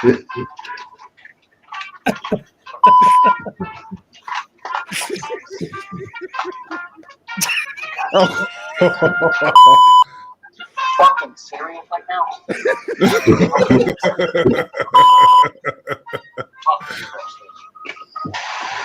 That's it. Oh man, I never saw it before. It's still so fucking funny, man. I haven't watched it in a while. That's 50% of my videos too. There was one I had a figure fall through, and he fell through my entire backdrop. My white background was just poster board. Oh, went right through it. wow. Of course, my thing anymore is my wife likes to yell while I'm filming. Yeah, that's a new thing. Yeah, that you should honestly make a compilation of all the times she's interrupted. Yeah, that And, like- Devastator was frustrating the ever living shit out. Like I love that design. I love how that movie Devastator looks, and he's totally worth putting together and then putting on a shelf and looking at it. But it's such a pain in the, especially trying to put that DK kit makes him look fantastic, but it's not easy to put on. That was painful to film. I would just tie like a bunch of wires and zip ties together and put that on my shelf and be like, "That's Michael Bay Devastator." You know what I mean? Like it's the fucking best design in the world. With more money to upgrade it. Yeah, that actually would be more accurate. Yeah, holy considering you know how well he decided to make designs. Oh my word! Now, It's I'm looking aluminum over here at foil my, and fucking horseshit. I'm looking at my Titans Return Scorponok, not Titans Return, Earthrise Scorponok. I bought Scorponok. Then I bought the repro labels, toy hacks. Man, that shows how old I am. Bought the toy hack. Then I bought the DNA upgrade kits for him. He's freaking beautiful now. Non-F, I think, has a visor, I think, right, still for him. I don't know if they changed like it to like a red visor. The visor was a toy thing, though, right? You didn't have a visor. No, instead of the glass, it was like a red visor, like the Rebirth cartoon. Yeah. Which I would be more inclined to do the Rebirth. I like him the way he is out of the box. Is the way I have him. But he could use some extra accessories in city mode. Him and Skylinks, I missed out on, unfortunately. And now I'm like, okay, now I want to get Skylinks, and he's nowhere. Yeah, a clear visor so you can see the eyes. Mm-hmm. Is that that's the DNA kit, right? Yep. See, I didn't use the face shield. I didn't like that. I didn't like that in my G1 toy, but you have to have it to make it look, because his head's so damn tiny. And I still haven't taken. I like that Skylinks. That Skylinks is so good. My wife surprised me with that one day. She just walked in the house with it. She said, "Here you go." Nice. I'm missing my own upgrade kit because it's around here somewhere. My local stores have been the worst. I don't know about you guys. Nothing. Yeah, the local stores around here have been barren. And bare. My wife hit 5 targets today trying to find me the MPM Optimus Prime for my birthday. Wow. Did you? I got a tweet shared with me. In fact, you know what? I'll actually show what someone on Twitter shared this with me, and I keep on getting notifications for it because of it. And I'm just like, I'm tired of the notification, but I get it, Let's see how I max that out. I missed that sale on Slag at GameStop today. I was in a meeting and I came back and it was like 2 hours later and they were all sold out. It was Slag and Galvatron, wasn't it? Yeah, and the only one I needed was Slag, but I'm gonna. Here it is. Remember. Here's the tweet that got shared to me. Someone did a movie masterpiece, Bumblebee Optimus, and this was a toy swap. Check this out. If you want to share the screen, go ahead. Take a look at this. How messed up is that? Oh my God! Imagine opening the box and that's what you find. People are fucking pigs. People that do this. Yeah, these are the same people that don't put in the cart in the corral, Bert. Well, that's like the box I found at one of the Walmarts here that somebody had pulled Netflix Megatron out of the big surprise box, left the blue Paleotrex in it, and replaced Megatron with Blur. Or not Blur, Whirl. Wow. Whirl? That's a great figure. 30th anniversary Whirl, which if is a it pretty wasn't good for figure. that it was missing all of its accessories and it looked kind of broken, I probably would have just paid the $60 and bought both. Wow. I tried to talk him into selling it to me for $20 and he said he Well, couldn't. what was really bad, remember when Walmart sold those they felt like dog toy Transformers? Yeah. How many people were switching out those damn things? Fire Talk says, I haven't opened up my Skylinks yet. Should I open them up? Is he worth it? Yes. Yes. Every penny. Every penny. Get your friend to print the neck piece for him. It's surprisingly good. Like I was not going to go after that figure. That's one figure that I was not going to go after simply because of the price point. And my wife just walked into the house one day with it. Like she said, "Here, I found you this. Here you go." Okay, so I opened it up and I was very pleasantly surprised with it. It's a fantastic figure. It's so good. Yeah, like know how much I love you guys. I'm sorry. Go ahead, Fire Talks. I'm sorry. Here you go, friend. Scale. That's Earthrise Skywarp. Okay. He's a big boy. He's a big boy. He should be. He is worth the money you paid for Rodimus Primal. Rodimus Prime. Sorry, there you go. I'm trying to buy Rodimus Prime. No one has Rodimus Prime. I ordered mine on Entertainment Earth. Yeah, there you go. Frank, you can go to my affiliate link and order him from entertainmentearth.com. They don't have them in stock. But you get them pretty quick. But yeah, that's the thing, though. I tried 4 days ago, and no one had them in stock. So it's a pre-order, but you'll definitely get it from. If Entertainment Earth says that they're going to have it by a certain month, like in other words, if they will have it in September, you're definitely going to get it in September. Like I think they already shipped my badge. It'll be September 31st, but it'll be September. Well, I know what I said. Is that your file? I just want to check. Yes. Okay. Yep. You have the teeth too? No, I don't have the teeth. No, my buddy only printed the sword for me. Well, if you come to TFCon, I'll probably have a backpack full of shit. Okay. There you go. Was it who said they missed out on Skylinks? Was it you, Rodimus? Yeah, local Meyer, but I don't have a Meyer. But he does. Talk to him. Jason and Bert and I, we have quite the incestuous relationship as far as buying shit and sending. Yeah, we buy and send stuff to each other all the time. Oh, that's the great thing about this community. I mean, it's funny. Even though my Walmart sucks, it was great finding the Netflix stuff. Mm-hmm. Didn't I get you a Soundwave, Bert? Yes, you did. That Soundwave right there came from West Virginia. Well, the funny thing is, you found my Soundwave. Yep. And I turned around and found you and Bert your small sound. Yep. That's right. And Frank, didn't you get a Soundwave also from Jason? No. What happened was like I was desperately looking. We're talking about Earthrise Soundwave, right? Yeah. I was desperately looking for him, and I was actually talking to you guys on Facebook, like on a group message. And I was just like, we stopped at a Walmart like a while away from me, and then there was another one. I was like, let me just stop in here and see if they have it. And my wife does not deal with this. And I go in, and as I'm talking to you guys, they had one on the shelf of the Earthrise Soundwave. Oh, okay. Yeah, so I was really pumped about that. Sean says Big Bad Toy Store has Rodimus Prime in stock right now. I guess you'll have to double check on that. I left my phone upstairs to be polite, as I say fucking fart. It's all good. Mm-hmm. But the reason why I was like hoping the Entertainment Earth had it is because I got store credit, so it's like. That's that's the downscale MPO1 made by Cubiamano that you repainted.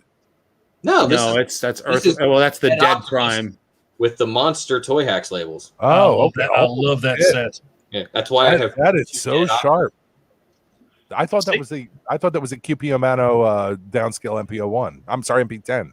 Check out my review on that Toy Hack set. It's amazing what they did to that figure. I want the Jazz Toy Hack set. Last time I checked, they didn't have it in stock because I wasn't.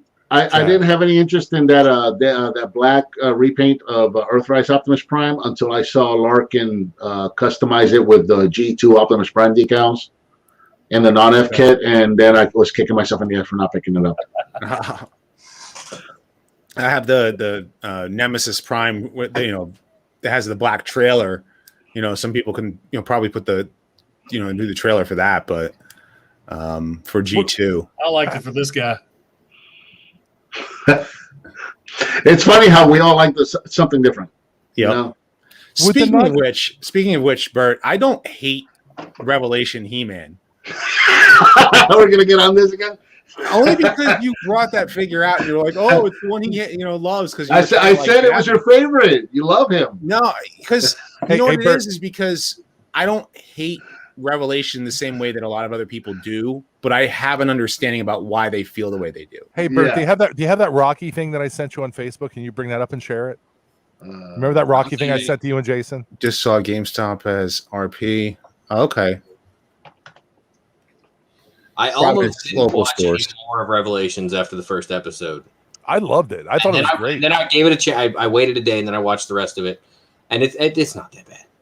The first episode pisses you off. The backlash is I totally understand why people don't like it. Like I see where they're coming from with it. And this is not at all you, Rodimus, but some of the I just find it so ridiculous, and I like to throw gas on the fire. But the people that are just the people that are so angry at this cartoon, like there's I get speechless and I start stuttering because it just blows my mind that people get so fucking angry with a cartoon, dude. It's a cartoon. Like, really? Have we solved the rest of the world's problems? That this is what we're angry at? We're not saving the fucking whales, And people are saying, the stupidest thing that one of the stupidest things that people say nowadays is it ruined my childhood. No, it fucking didn't. Your childhood still happened. It still existed. You can ignore this and go back and watch the old cartoon. It doesn't take it away. It never goes away. Nobody's going to wipe your memories up. It doesn't ruin your childhood. In a way, I get where they're coming from when they say that, though. Because I mean, I would venture to say that in a way with the way that a lot of people feel about Bayformers. Mm-hmm. See, the thing, actually, Rodimus, can I speak to that? Yeah. Well, first off, like the whole thing that Birches did is what he did to me when Last Jedi came out. that was his talk down to me when Last Jedi came out. I hate the whole trilogy, to be honest. Okay, I think the whole trilogy's trash. Yeah, I mean, dude, I named my kid Ben. Like, I'm a giant I'm sorry, Star Wars guy. Like the first memory, but anyway, oh fuck! Did I totally forget what I was going to say? Yeah, you were mad at you. You were mad. No. It was something. I was speaking to something that Rodimus said. What was the last thing you said about Bayformers? Bayformers. That is easy to me, okay? Because Transformers G1 is Transformers G1, and that's born out of a cartoon, a marketing thing, whatever you want to say. That's born out of that. Just like Star Wars is born out of cinema, Batman's born out of comic books. You know what I mean? Like these are the things, okay? So if someone wants to reinterpret that, I don't need to fucking go there. Okay, if you fuck with Luke Skywalker, there was a time when there was a lot more closer connection to the source material. There was a time when movies, yes, there were alterations made for cinema, but there was a closer connection to the source material, at least following the story. Transformers, the Michael Bay films, the first one was never meant to even follow the story. Because it was meant to be its own thing. It's completely own different. It was supposed to be a G.I. Joe film. That's what was the original intention behind the Transformers movie. It was written to be a G.I. Joe film. It's why you have Duke and Roadblock out of, what was it, Epps and What are the two? Yeah, I know. What you're talking about. Mr. Fergie. Right.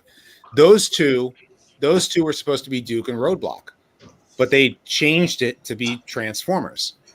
So basically, that's kind of what you get out of it. It's an alien invasion movie with G.I. Joe. Lennox. Lennox and Epps. The most important thing I think of G1, at least in my generation, I think I have a couple years on Euronymous. At least I have definitely the mileage. Is that I was a latchkey kid, and like when I came home, from school, and made myself a peanut butter Transformers, all those cartoons. Yeah, like that. Mm-hmm. That was it. Like when I try to tell my wife, she's like, oh, I was like, who do you want to meet? I was like, I want to meet Peter Cullen, man, because that guy was.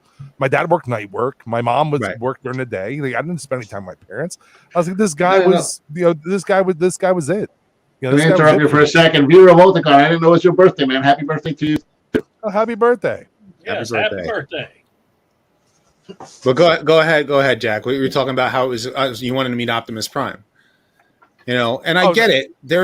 But my point is that like sometimes they make a lot of deviations from the source material, almost to kind of get it at a dig at like what the original fans liked about the original. Optimus Prime would never rip anyone's face off. No, he wouldn't. Optimus Prime would never kill anybody if he didn't have a lot of that. A lot of that is also just the Hollywood machine, because there's a lot of hands that go into these projects, and everybody wants to make it their own thing. There is no such thing in Hollywood as keeping true to their source material. That's been done. Nobody wants to see that. If they want to see that, they'll just go back and watch the original. We're going to do our thing. Yeah. Hollywood thinks that's what everybody wants to see. And they, just because they, yes, they're successful. They make a lot of money, but they think that means that that's what everybody wants to see. And that's not always, they're not always one and the same. They don't realize, Bert, that Jason, the reason why people go to see something is because a name is attached to it. Right. You go to watch Transformers on the big screen because Transformers is a marketable thing. You see Transformers on the screen, you're like, oh my God, you see it. And then you see how many changes, and then you're like, well, what is this? This is this. Well, you look at Tim Burton Planet of the Apes, right? And I'm a fan of Planet of the Apes, and I'm a fan of Tim Burton. I am not a fan of those two things. And Flan, I love Flan. I'm a big fan of Flan. Yeah, you're Latino. But I make a killer Flan too, dude. But anyway, I want to eat my Flan. I'm a Flan man. I like Tim Burton. I like Planet of the Apes. I don't like those two put together. They are not. They are two great tastes that do not taste great together. Yeah. Right. Tim Burton wanted to do his own thing. Years down the road, they did it again, and then they decided, all right, let's tie this into the originals. Let's keep it with the continuity. Let's start from the beginning and just kind of all tie it together. And they were fantastic. And it's it's as if Marky Mark and the Monkey Bunch didn't exist. Right. It doesn't ruin my childhood, and it doesn't ruin my memories of Planet of the Apes as a kid. Ghostbusters, 2016's Ghostbusters. How many people get angry with that movie? I watched it, didn't care much for it in the theater. My wife. It's a thing that happened. Whatever, fine. It doesn't take away my original Ghostbusters. My wife, my wife and I recorded. It's a dumbass movie. She hated the 2016 movie. It's a terrible movie.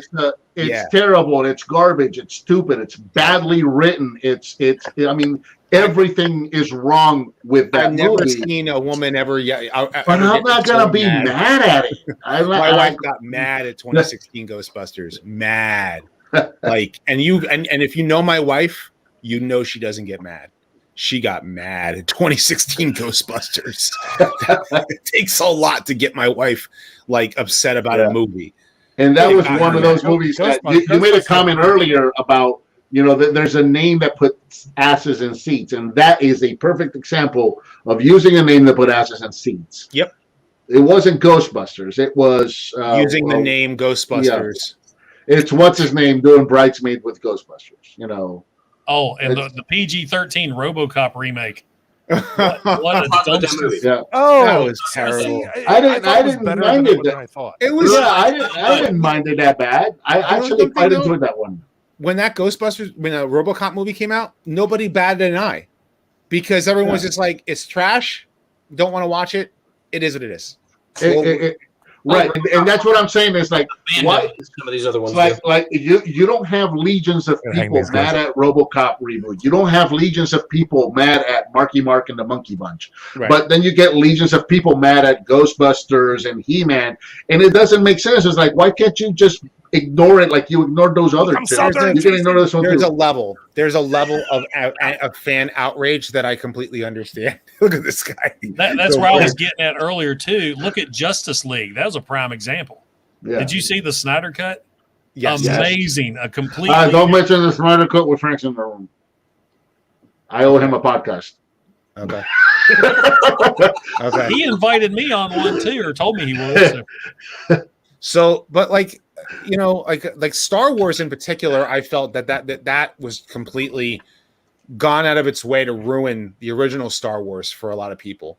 And I totally get why people are mad about the sequel, the Disney trilogy of Star Wars, is because you have characters that are established. You're continuing their story. You're not, and then you just bury them and make them not the same people anymore. That to me, I think, is where a lot of people have a right to get upset, is because it's imagine you're a big fan of, you know, let's say Ghostbusters.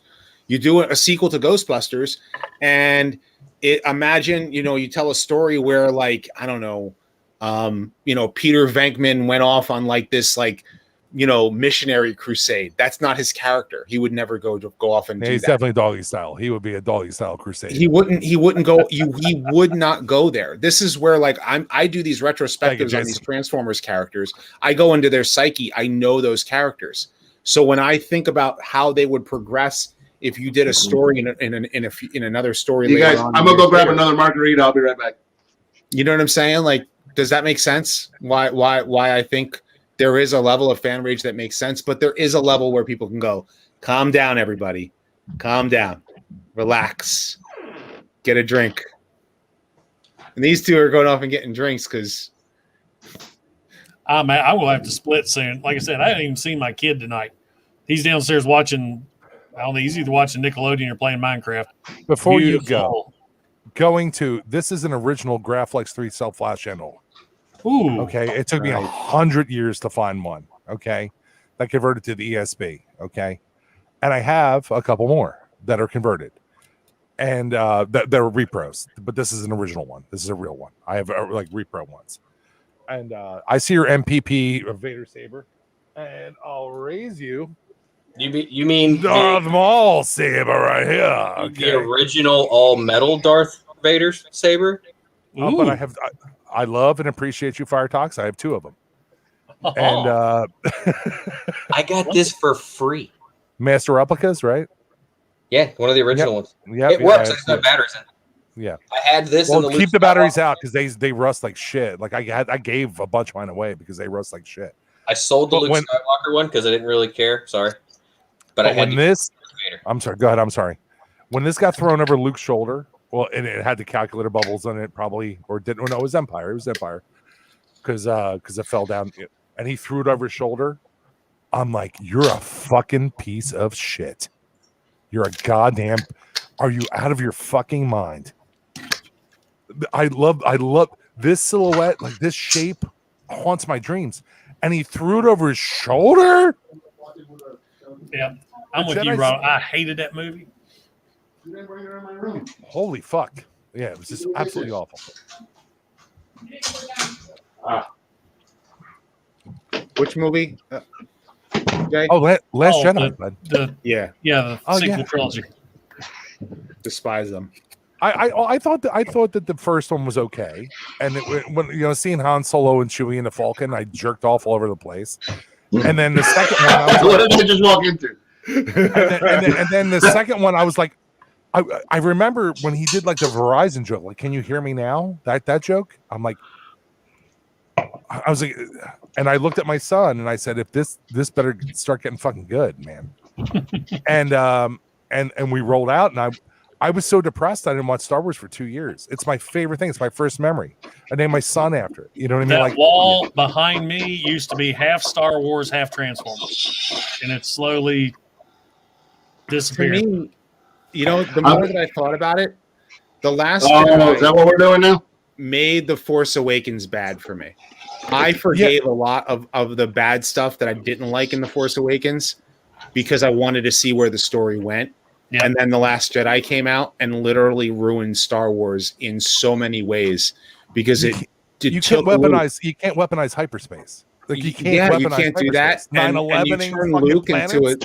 Like that's not Luke Skywalker. That was not. No, Luke not Skywalker. at all. Not at all. And that was not his character. I'm telling you, dude. Like this is right. This means it's like, if whoever brought up Close Encounters or whatever, this means something. You know what I mean? Hold on. Let me tell you something about. Oh, Patriot Press got something. Yep. Hold on, Bert. Wish you a very happy birthday. I'm jealous that you're going to go have dinner with robots tomorrow. But I have got to go. I enjoyed this as usual, but we've been. Thanks for joining us, sir. And I can hear Dylan's down there hollering for me right now, so I have got to roll. Great seeing you guys again, Mike. Always a pleasure. Or Frank, Mike, Frank, Rod. Call me whatever you want. I was pointing at the wrong guy, but y'all can't see who I'm pointing at. I'm sure I'll wake up in the morning and I'll already have 32 messages in my Facebook Messenger chat. He calls me different names in bed. Sometimes he wants to call me a Mike. Sometimes, whatever. As long as I go, he's like, yeah, done. Dipper licks me in weird places at night, and I have funny dreams. Yep. All right. Well, you guys take care. All right, Jason. Thanks for joining us, brother. Thank you, sir. Patriot. Hooah! Hooah! Yeah. Hooah! Airborne. Okay. So you want to make a point? I'm going to tell you something about the new trilogy, the new Star Wars trilogy, and this is what makes. Oh, Sean, thank you so very much for doing the dance for you, Ralph. Should I show my tits or something? So I'm just going to say this about the new Star Wars trilogy, because my daughters were younger when those movies came out. And everything you guys are saying is valid, but it doesn't matter to me. What mattered to me was sitting in the theater, looking over, and seeing the look on my daughter's faces at them seeing a Star Wars movie in theaters. And just seeing the pure joy and the look of wonderment in their eye. And that is the memory that I have of the Disney Star Wars. Which one though? I don't even remember which one. I'm willing to bet Force Awakens. I really don't even remember which one, but I just bet it was Force Awakens. I think it was. Yeah, I don't know. I honestly couldn't tell you, but because through all three of those movies, when I saw that happen, I just made a point of all three of those movies. Just look over and look at them. And those are my favorite memories of those three movies. I can't tell you most of the plot or the dialogue or any of that, but I can tell you I have a clear picture in my head of what my kids' faces look like in the theater watching those movies. Well, I mean, that's what that matters to me. And you have younger kids. And Rodimus and Fire Talks, like when Last Jedi came out, like Bert, like I was talking so much shit to a lot of people. A lot. You know what I mean? Like we have a decent, we have a very loyal following. On our podcast, and like I'm like, and I am, and in retrospect, I'm making a fool out of myself. Like I'm like, start a petition, go get them. I'm like, and the thing is like, and this didn't happen until, maybe like a year ago. Like I listened to a lot of like independent and punk rock music and stuff like that, and I'm always like, yeah, fuck you, your music sucks. You know what I mean? And I was like, man, I'm in my 40s now, and I sound like just a fucking asshole. Like, everyone can like whatever they like. You know what I mean? Like, why are you to judge them? Don't do that. That's stupid. And then this whole people like it. And also, one more sec, Rodolph's not paying it. Yeah. And then this politicization. I had a couple beers. Politicization. No, you got me there you go. Okay, yeah. No, everything being politicized.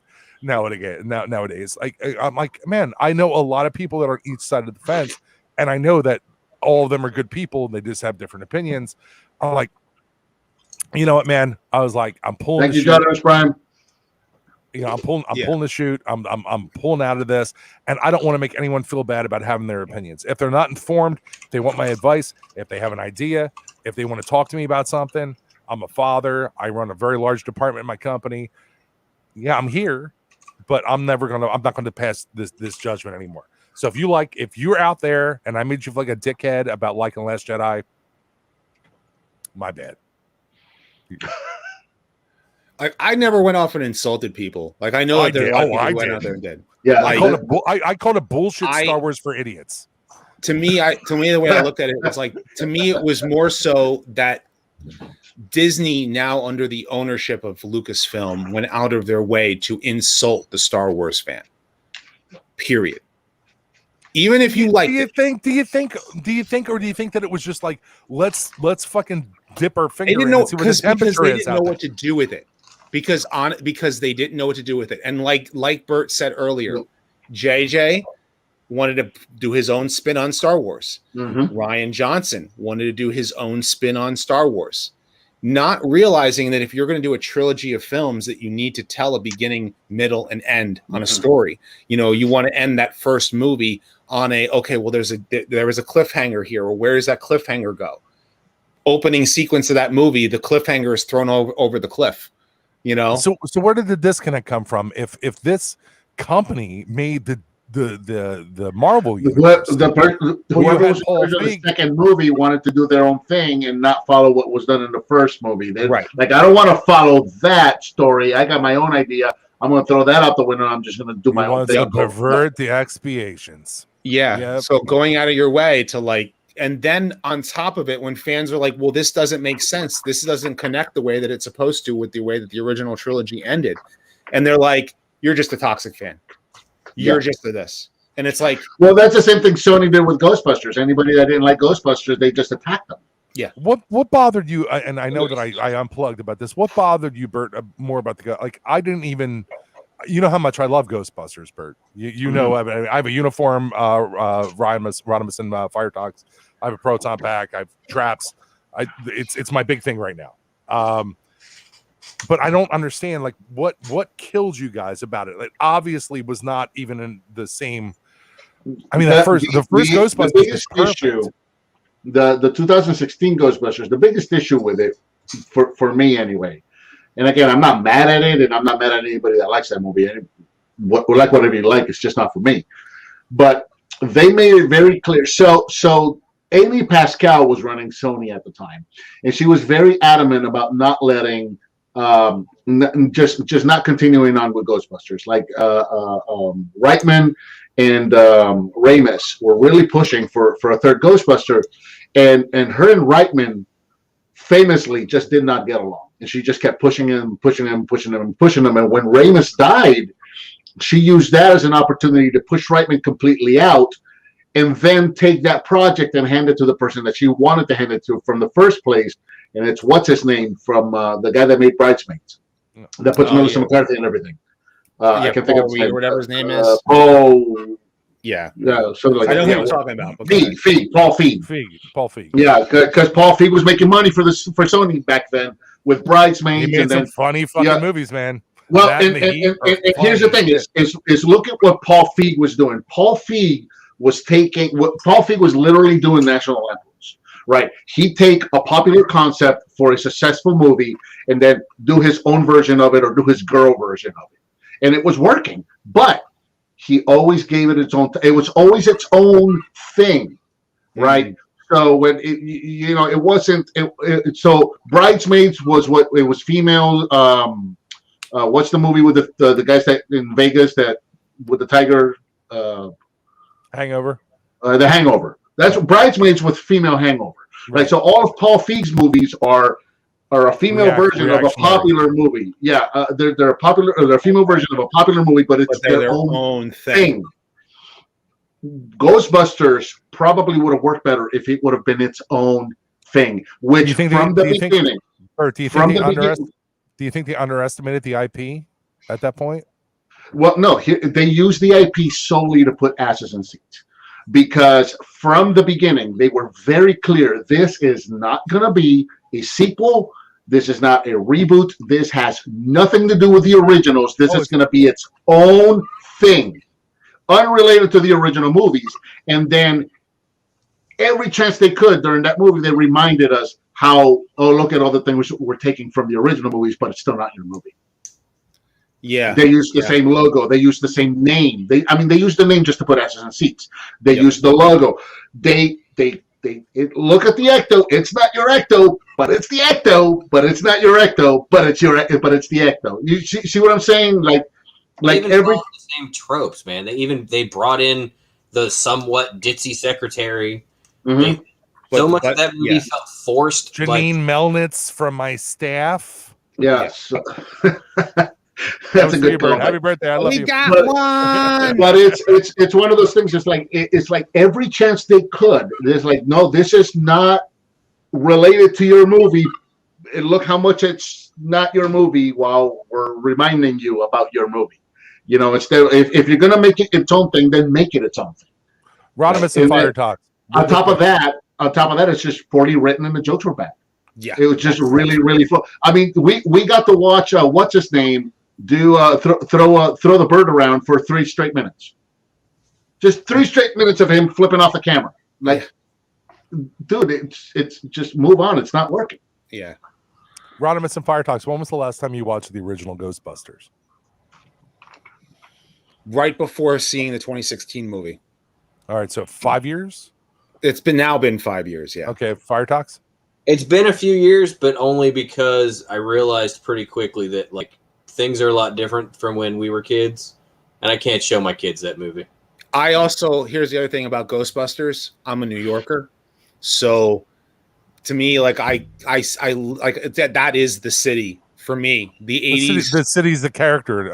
Yes, yeah, and because my dad worked for, like, first of all, I was born in New York. We lived in New York, and then we moved to Jersey. But you know, my dad still worked for Xerox, and we went there all the time. So like going all the time, yeah, okay, yeah. New York. Oh, it comes out.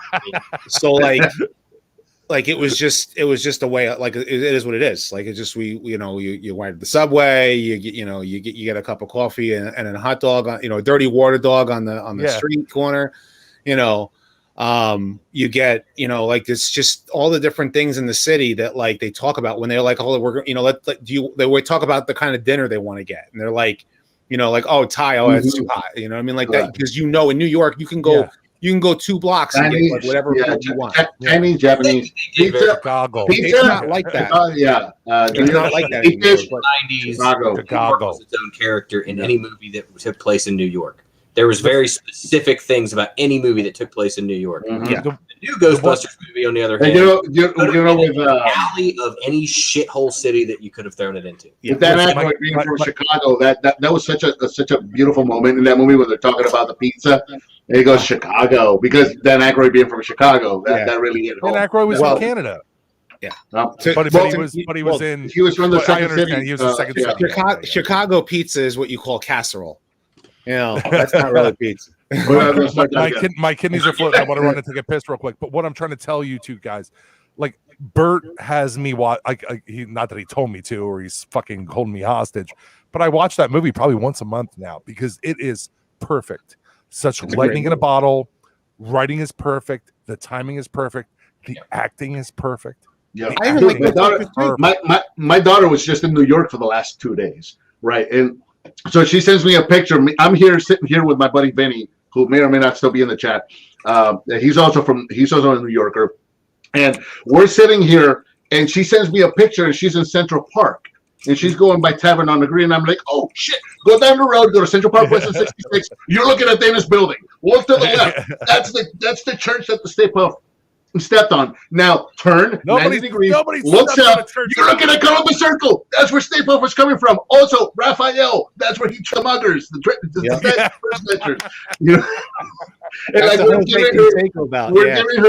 We're giving her the virtual tour of the movie virtual tour of New York over the phone. Yeah. Like my I literally wife have to do a You've Got Mail tour.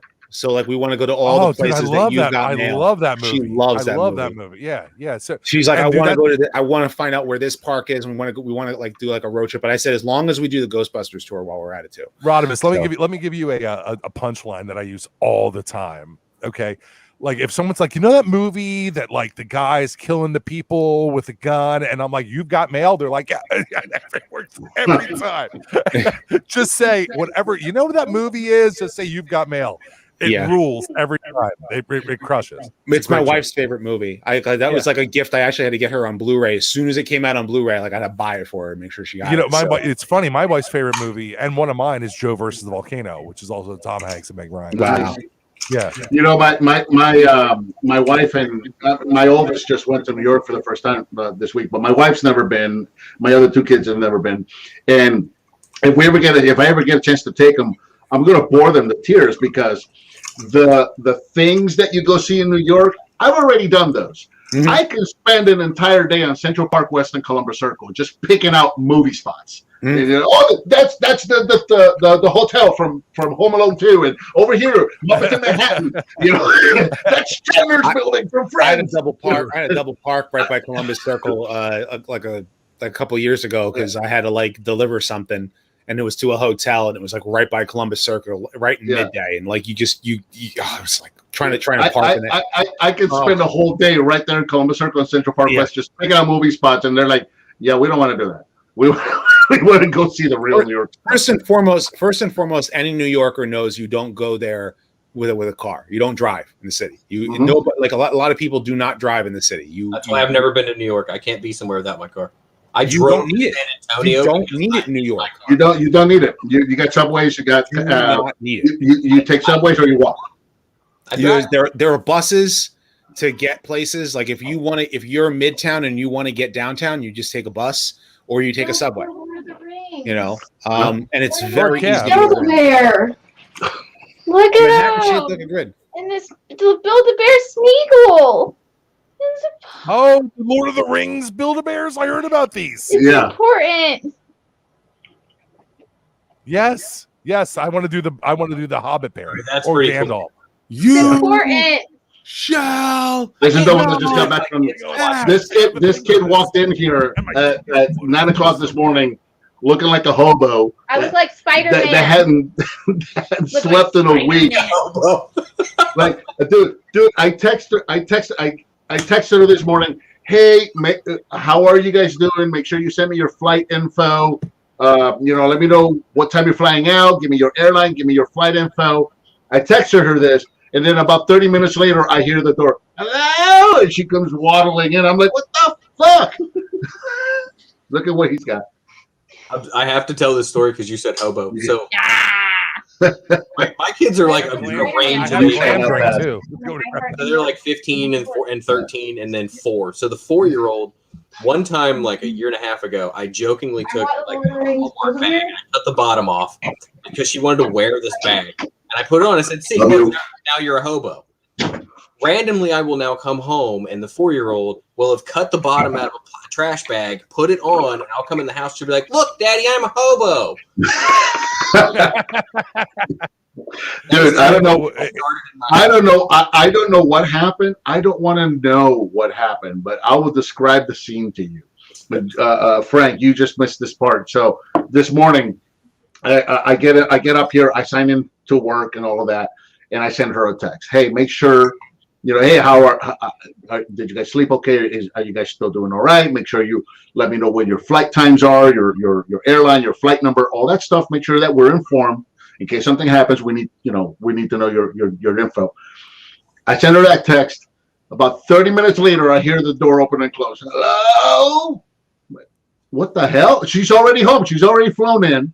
She walks up here. She's wearing this big ass I Heart NY shirt. And these gym shorts that look about 4 sizes too big for her, and looking like she hasn't slept in a week. And I look up at her, and I'm like, I remember being 22. I don't want to know. Go to bed. Have you guys seen the Glove and Boots?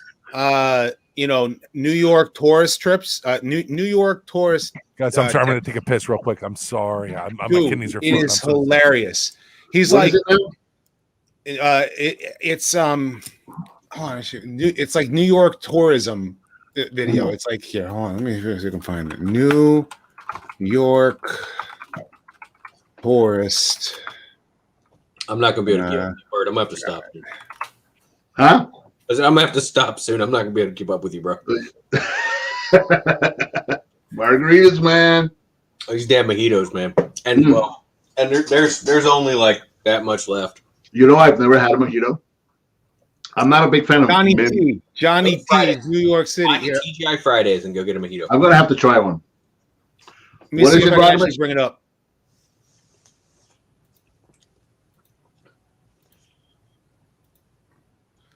Look at this guy right here. Oh yeah, we were talking in the chat. Look at this guy right here. What the? The Italian Stallion. Okay. I can't do this right now. Plan your trip to New York City? Well, you already know local. Me, Johnny T. I'm going to give you the inside scoop, but let's get one thing straight, all right? You're a jerk. Hey, don't get me wrong. I don't want you to come experience my beautiful city, but you're a tourist. That means you're a jerk.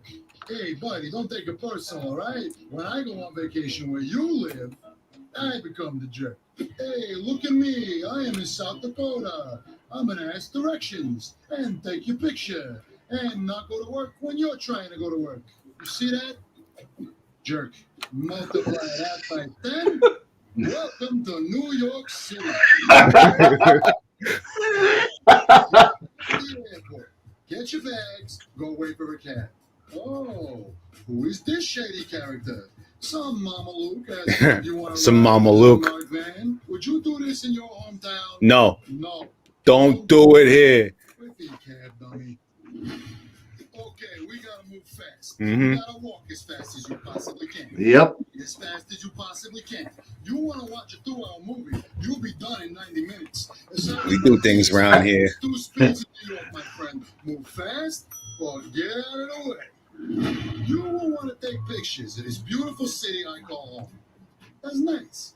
But when you do it, get out of the way. The traffic is coming. Get out of the way. If you are in any line and don't know what you want yet, get out of the way. If a homeless man Yep. is walking This is- towards you, We live this. get out of the Yep. way. Oh, and do everyone else a favor. Just stay in your hotel room between the hours of 4 and 6 p.m.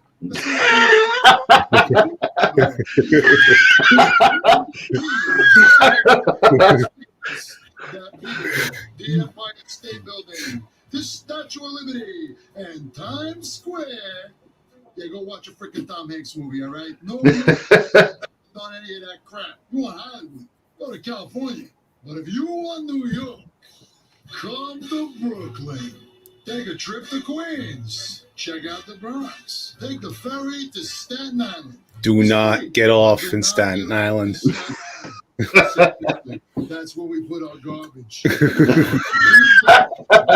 Food in New York City. Cuisine from every part of the place. Italian, French, Indian, Thai, Korean, Ethiopian, whatever. You want it? We got All kinds of cuisine. Yep. You go eat it after. Uh-huh.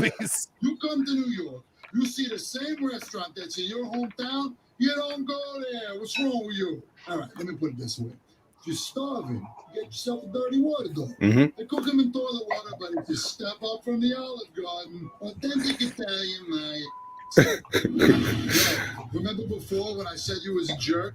You are. That's okay. But only admit to it if you have to. If you're lost or need help, then own up to being a tourist, i.e. jerk, and any New Yorker will gladly help you.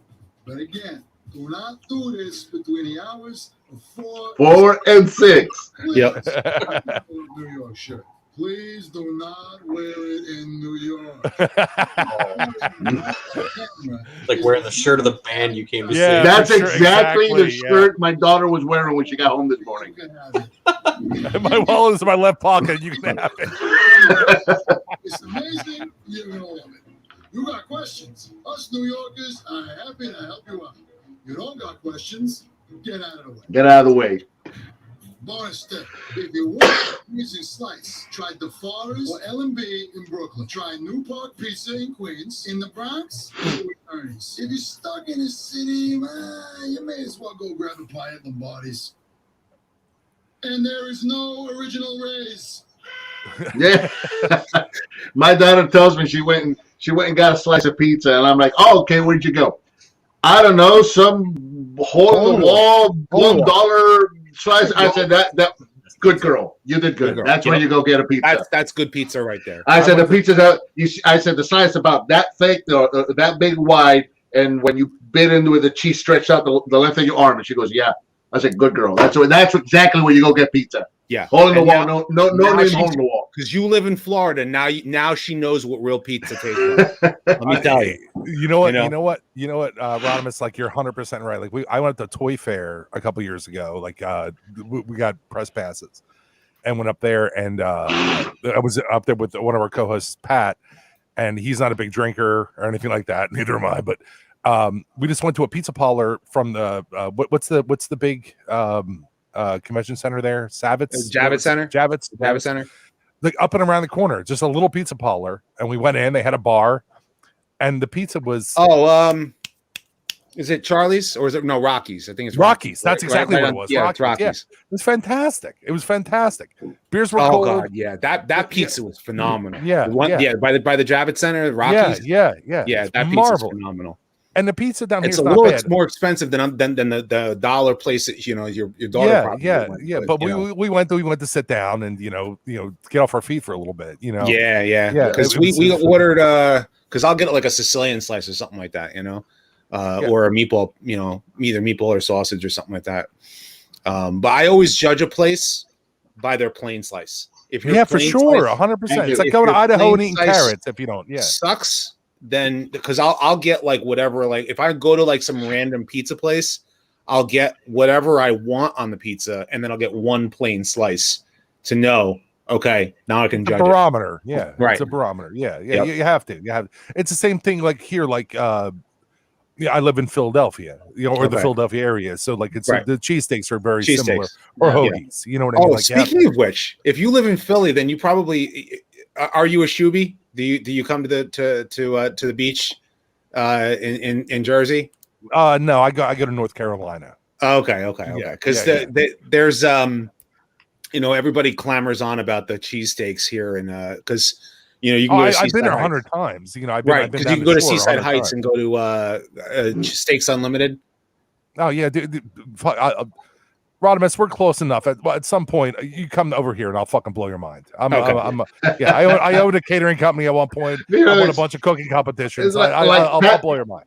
Pat was giving me shit because Pat, Frank's mentioned Pat a couple times. Pat's from Chicago, right? So Pat was giving me shit because I went to Pat's Illuminati. From where is he from? Chicago. He's a speech impediment. He's pretty funny. Yeah, he was giving me a hard time because I went to Illuminati's the last time I was there. He's like, Illuminati's, that's for that what you call it? That's for tourists. That's not real Chicago. Yeah, but you know what? I don't live in Chicago. It's a thing you do when you go visit Chicago as a tourist. It's like when I went to Philly. Now, you go to Philly, you go to Pat and Gino's. There are much better cheesesteaks than Pat and Gino's, but that's a thing you do. You go to Pat and Gino's. Can I interject? I spent the week. I went to Philly for a week, and the guy that was kind of taking us around took me to all the local places. I had some of the best cheesesteaks ever. Didn't take me to Pat and Gino's because you don't want that. I'm like, yes, I do, dude. I'm a tourist. Take me to do the tourist thing. I would rather be brought to the place that I know is the good place, and then I can brag about the good place that I went to. That's the thing. If I'm going to hang out with Frank and I'm going to go to Philly and he's going to say I'm going to take you to a place it's going to blow your mind, take me there. I would rather know that I went to the place. I want to do both.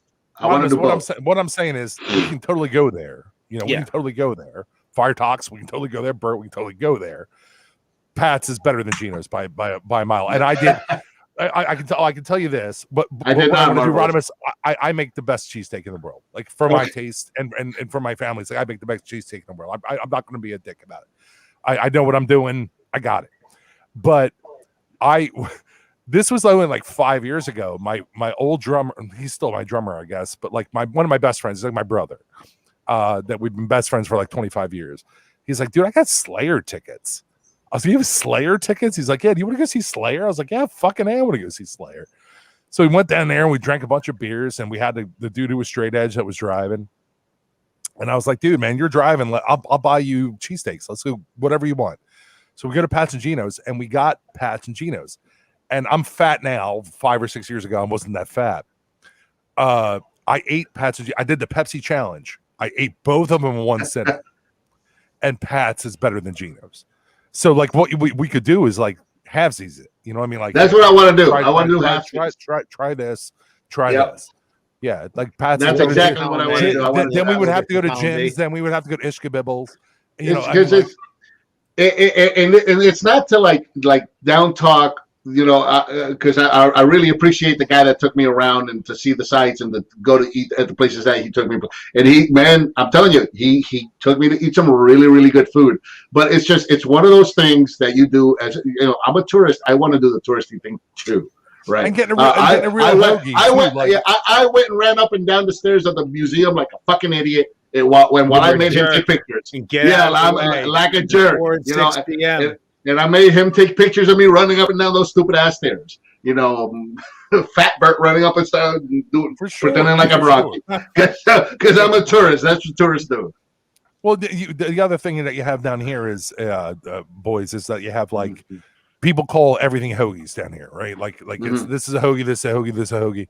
Like a real hoagie is an Italian hoagie, okay, which doesn't have mayo on it. It's got oil and it's got maybe hot pepper spread, maybe it's got something like that, but it's, you know, hot ham or capicola, you know, salami, Genoa, you know, sharp provolone.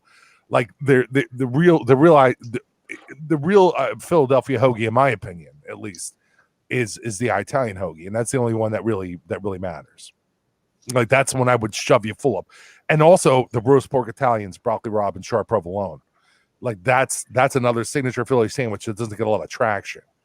The way they make John's roast pork, the Knicks in Reading Terminal Market. Holy fuck, man! Like it'll change your life. Like you'll be like, I didn't know shit could taste this good. You know what I mean? You know, did you ever have like the really hot girl in high school that sat on your dick for a second and you're like, holy God, and then all of a sudden it's done? You know what I mean? You're like, I didn't know it was like this. You know what I mean? Like that's what kind of sandwich game Philadelphia has. Yeah, I'll put that against. You can have the pizza, Rodimus. You can have the pizza. You got it. You beat me. Who is it that has the 5-way chili? Because I want to try that. You know the chili that's on the pasta? Who's got that? I don't know. We also have something here in Jersey that, you know, some people in Philly probably know about. Taylor pork roll. I have 10 pounds of it in my fridge. Yes. Well, we call it pork roll. Pork roll we're south of the Raritan ham. River. We're south of the Raritan River, so it's Cincinnati. It's pork roll, and it's on the package says Taylor pork roll. Yeah. So it's not. You have Trenton. Taylor You have Trenton. You have Trenton pork roll. You have Taylor. You have that bullshit from Hatfield, which you can throw in the fucking garbage. You got Cases. Cases or is the also ShopRite really good. brand if you have to get it right. Well, we have Giant here, which is the market brand. Which if you get the tangy one, it's not bad. I'm from Virginia, and we don't have shit. So what is a pork roll? No, bullshit. You got Virginia. Okay. Pork roll is bologna. If you say hang on. No. Pork roll is hang on. And then we'll get the scrap. It's a fancy name for bologna. Red sausages, which are delicious down in Virginia. No, Virginia pork roll. It's a. How would you describe it? Cincinnati, by the way. Cincinnati is who's got the 5-way chili that I was talking about. It's a vinegar bologna, is what I say, Rodimus. Usually, it's kind of like if you the good things about Canadian bacon and bologna, but pork roll tastes better than both. That's very true, Ionicus. Very, very true. You know, it's a hard way. Pork roll is one of those things that's hard to describe, but you can only really get it in like the Jersey area. You know, because it comes out of Trenton. Yeah. So. Oh, we have it here too, dude. We have it in every market. Well, you do because you're across the river. Yeah. So if you're comparing it to like bologna, do you fry it? Sure. Yeah. You have to cut like either you make it like an iron cross, or you do it in a pack pan. Imagine bologna that hasn't been cut, so you get the whole log of it. Okay. No, and then you slice it yourself, and then you fry it. But pork roll tastes so much better. Fried bologna. But I grew up poor, so. Oh, dude, I grew up poor too, and this was poor people food. This is poor people food we're talking about right now. Yeah. Yes, Alex. You would take that and your government and you would make an egg sandwich. So, sure. Alex, it's kind of like pepperoni meets bologna. Pepperoni rolls are on. No, it's not pepperoni. I don't think it's pepperoni at all. No, he's talking about West Virginia. Oh, okay. Oh, See, I know Alex, what's the spice is. Alex is from West Virginia, also. Oh, So, well, yeah, he. I think. Correct me if I'm wrong, Alex. You said your hometown is the town where that toy store was at, right? Where Patriot Prime and I did the video. I think so, but yeah, that's what he's talking about. Email lazyjedi@gmail.com. Send me your address. I will next day air you frozen pork roll for you to try. I promise. Marvelous. I can tell you the best burger, but nobody's gonna that I've ever had, but nobody's gonna know it. It's a place called El Hamburguito, which is Spanish for the small burger. Only it's not small. Okay. And it's this little mom and pop's place in Old San Juan in Puerto Rico. It's up on top of a cliff overlooking the Atlantic Ocean at the very southern tip of the Bermuda Triangle. And that is the best hamburger I've ever had in my life. We used to go there once a week when I was a kid. Marvelous Prime, the answer that question to you, the one I made last night.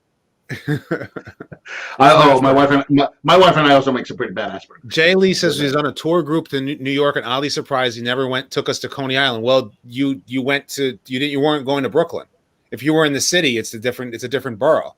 Mm-hmm. New York is huge. 5 boroughs, Beastie Boys, man, know them.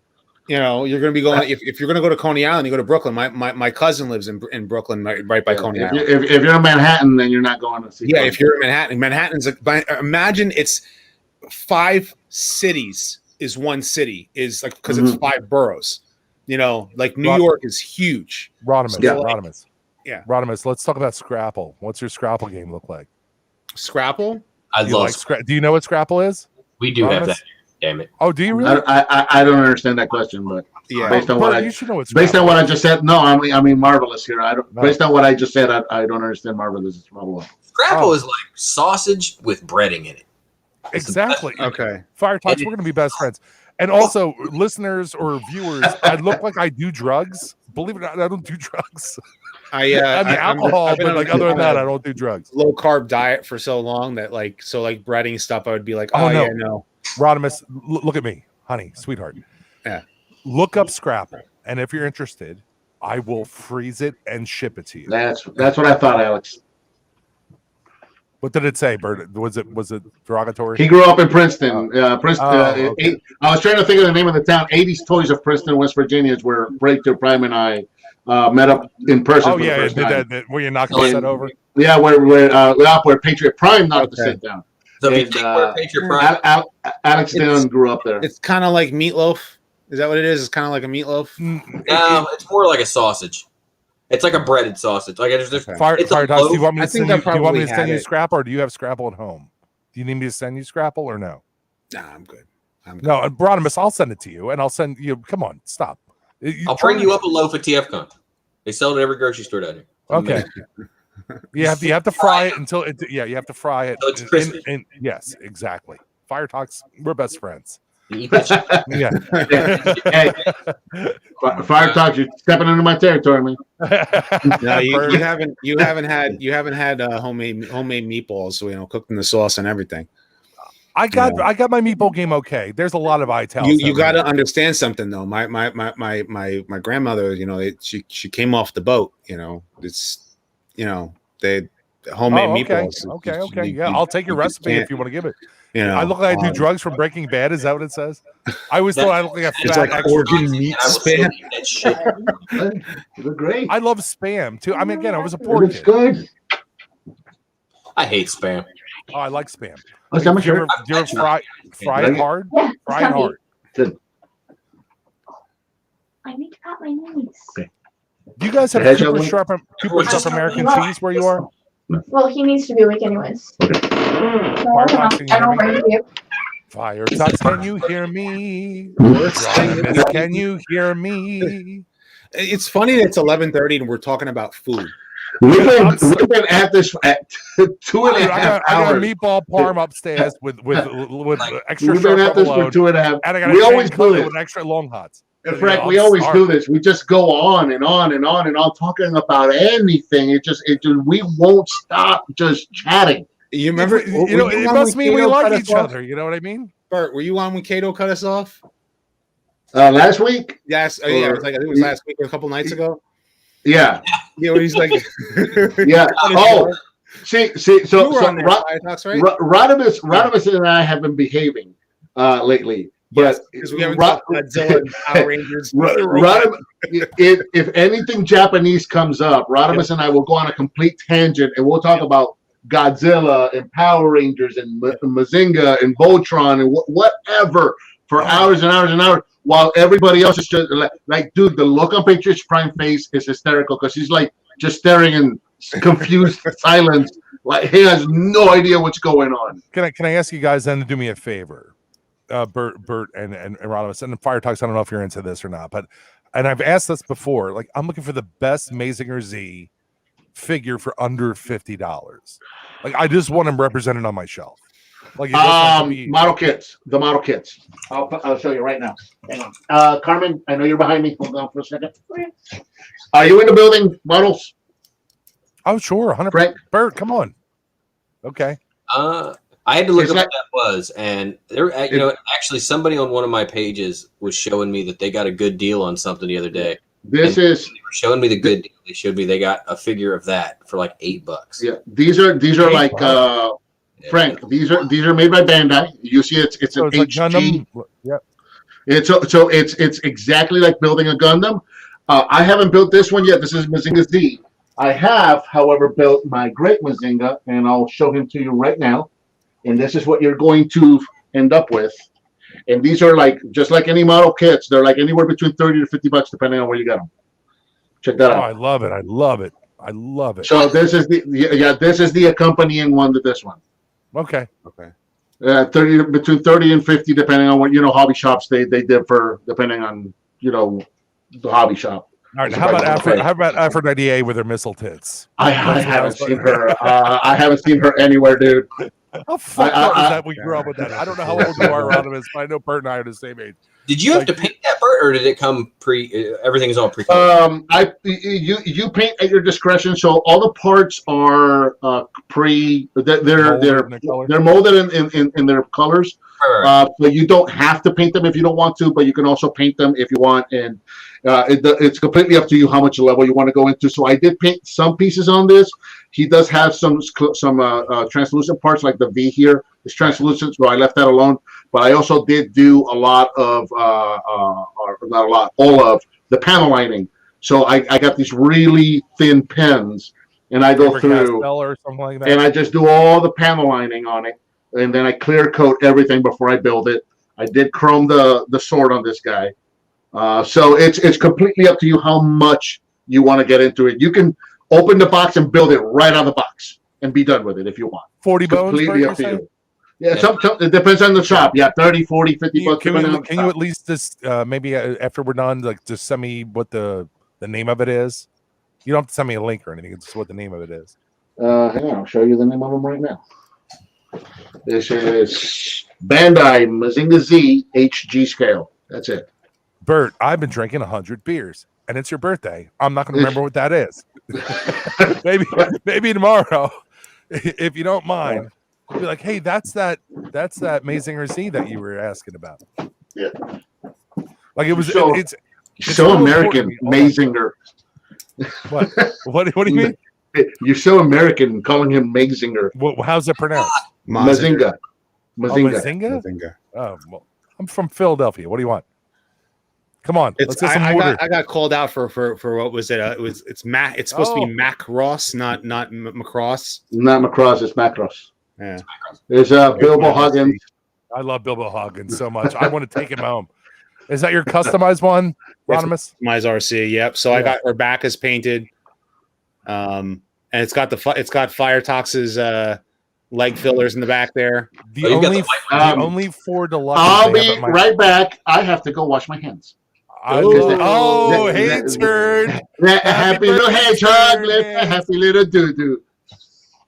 There are only 4 figures at my Target that's up around the way from my house. Right. All they have, the only 4 deluxes they have are 4 RCs. And I know everyone hates that figure, but like it is as a figure, as a non-transforming figure in robot exactly. mode. She's good. If you customize her, she's better. If as far as a car mode, if I had the option, I would probably. I mean, I could if I wanted to take the pin out and probably put in a kit for her backpack. Yeah. I'm not transforming her, so Firetox, you make a kit for her back, don't you? No, all I made was No. fillers for her legs. I have kits for her back, but Because I haven't painted them. I wanted mine to look like she had laces up her legs. Oh yeah, like a horror robot. Well, I mean, I'm kidding. Yeah. I'm just making a joke. I like my robots to look like whores. I mean, at least I made her to match, because the problem was that her front part is molded plastic, right? Yeah. But her back part is white. Doesn't open at all. Right.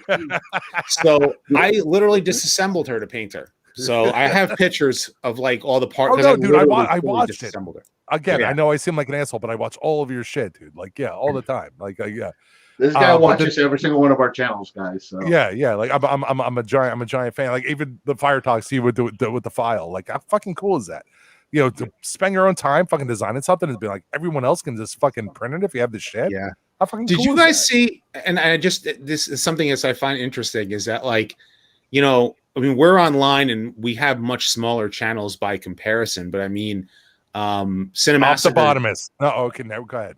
Cinemassacre just put out a video where he was reading emails that he's collected over the years, some even recently, and it was kind of like interesting to have him read those emails, because I almost feel like he's going through a midlife crisis or something. Like, we want to tell him, like, dude, it's cool. We love your content, because the Angry Video Game Nerd's been on forever, and but it was kind of interesting to note that, and it's kind of like weird that to have fans watching our content. Like, I mean, Frank, you said it, is like, you watch our videos like all the time, and it's like, but I'm just a regular guy, a regular dad, and Yeah, for sure, dude. Like, we tackle a lot of, like, we make a lot.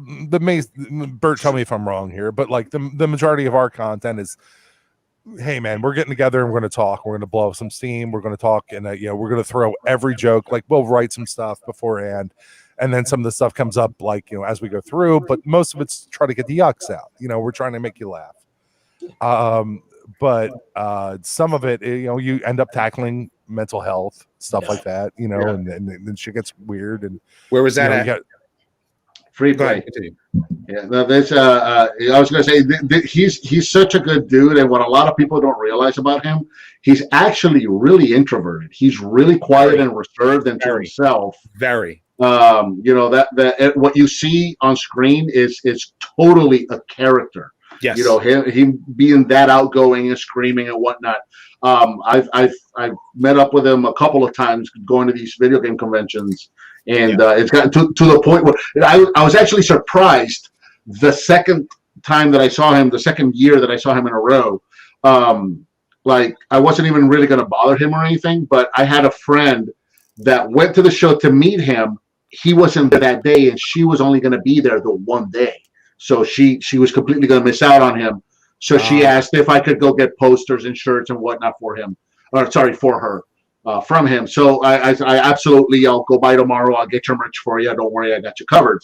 So when I went to this table, hey man, good to see you from last year. He remembered who I was and all of that. And I was like, wow, like the dude actually remembered me. So I've gotten to not know him, but I've gotten to interact with him a bit. And he's really quiet and introverted. There's a picture of Bert's dick we just saw there that was just there for a second. Yeah. Well, I actually went to too many games. I think in Phil, it was in in Oaks, Pennsylvania. Oh, dude. Rodimus, are you going to be at fucking RetroCon? I'm going to be at RetroCon. It's 10 minutes from my house. So this was the year before. And that Atari 5200, that is my Atari 5200. Oh wow! Sure. Yeah, like from here to the left, where you're not seeing, was all my consoles and computers. Is there a gal getting sexually harassed there in the background? Is that what I'm seeing happening there? Is that guy like grabbing, like abducting a woman? I don't know what's happening there. No, Yeah, but I mean, your so, 5200 looks pretty cool, but I think we could solve so the crime. we got so we bring our. This is all. This show is completely fan put together. So we bring our stuff. I bring my arcade. I bring my Double Dragon every year. I bring consoles and computers and whatnot. Trying to figure out a way to bring my Outrun to it because I got a full size motion Outrun. I'm trying to figure out how to bring that. But so we go around and play games and whatnot. But I still have to make the rounds and come by the table and check on my stuff and make sure nobody's breaking, nobody's taking anything or whatnot. So I come by to check on my stuff, and there's a crowd around my section of the table, and what's going on? What happened? Well, what happened is that somebody went and told him, hey, there's an Atari 5200 over there, and he famously made that video about the Atari 5200, how much he hated it, and hiding beers and whatnot. So he actually went, somebody was filming this as he went and hid beers in my Atari 5200. Wow. And I just happened to be walking up as he's doing it, and he looks at the camera and he goes, the guy who owns this is going to be really happy when he finds us. And I'm like, yeah, that's me, by the way. So I actually... That's funny. So we actually ended up sitting down and drinking beers with my Atari. That's funny. Yeah. You could probably see the picture already, like if you in the backstage area, but I got a picture of myself here to show you. When I went to Too Many Games. Oh, there he is. Oh, there's Pat. Yep. Pat Country. And that's Billy from the Game Chasers. Oh, Fishy, thank you so much, sir. A little dance for you there real quick. Have you seen Godzilla Singular Point? I saw it. But it's funny thing about Billy. I don't know if it's Billy or it's Jay. Who's Melvor is one of their brothers. Is a patron to my channel. No kidding. Yeah, that's really cool. Like I went. This was the backstage YouTuber party that I was at. Oh, that's cool. That's very cool. So yeah, so it was kind of like it was cool to like actually have like this picture taken. While we were at Too Many Games, obviously I was taking pictures of games and stuff like that. But they had like a backstage wrestling there. Mm-hmm. Video game wrestling. It was just funny stuff. But Godzilla Singular Point, what did you think of it? You guys see it? I haven't finished it because it's a hard thing to like burn through. It's tough. It's a tough. It's better than the other anime that they had. Luckily, they didn't get to the books underneath it. But yeah, the whole corner lid gone. Hey, listen up, buttholes. We want to keep this till midnight because Bert's real birthday's tomorrow. I heard you. Hang on one second. I got a situation. I'll be right back. Oh no, you handle your situation. I'm talking to the otother buttholes, including myself. Just be back in 20 minutes. Nervous, love on me, love on me, love on me. I'm tonight. Is that what's all yeah. Yeah. Could have muted. Can we mute him? Can anyone mute him? I just took him out, and it was as I was cleaning up the toys that I found next. Yeah, Rodimus, like I don't know if you can hear me over this, but like a lot of the UK stuff, like I've learned about you from you. Like I've read a lot of the UK stuff from you. Okay. Matrix Quest, stuff like that. Like I've got into because you brought it up. Because I love comics, but like I read the stuff I had when I was a kid. Yeah. Because to the US people, we only know 80 issues. Yeah. Right. Yeah. Sorry, Solar. It's all good. I mean, I'm up. I'm not coherent, but I'm up. Firetox, you're holding your Firetox. What's your first name, dude? I'm sorry. I'm just Mike, man. Mike. Okay. Frank Polak. Actually, Rodimus, I will tell you that when I first started watching YouTube videos on Transformers, before I started building stuff and anything else, the two things I watched the most was Few Adams and you. Wow, thank you. You know who really turned me on to like going outside was, and I talk shit about him a lot, but like Optibotimus really turned me off to like Transformers reviews. Like I generally don't like that guy. I'm not going to go into it as deep as I normally do, but I genuinely think that guy's like I think there's something psychologically wrong because he's so dismissive and strange. I can just see something. You know what I mean? Like I can just see something. Like I know a nerd when I see a nerd, and there's something up there. So like he was so omnipresent, you know, on the channels. You know what I mean? Like this was the only dude, and he had a DSLR camera, and everything was bright, and all that kind of shit. And then when Bert grabbed me, and he's like, "Dude, man, not only is there me, but there's a lot of cats in here that are really deep into this stuff, and they love it so much. They're willing to share everything to you. And that's when I am finding you, and I find out Pew, and finding out Mgo, and Pat Prime, and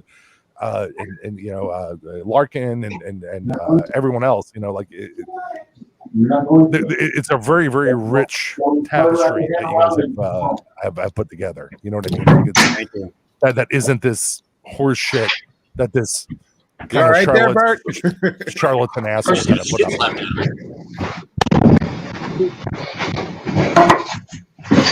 I mean, I've had my own experiences with in my shit, and then I've had everything okay. But dogs got into them. Hang on, Mike, what you're saying? But I'm sorry. I was saying, like the issues you've got with him, I can see that because I've had my own problems with people sending him my shit and him doing things. But I will say another person who I met in person at the last TFCon, who was probably one of the nicest people I've ever talked to in person, was Bolt Matrix. I love that guy so much, man. Like I love him.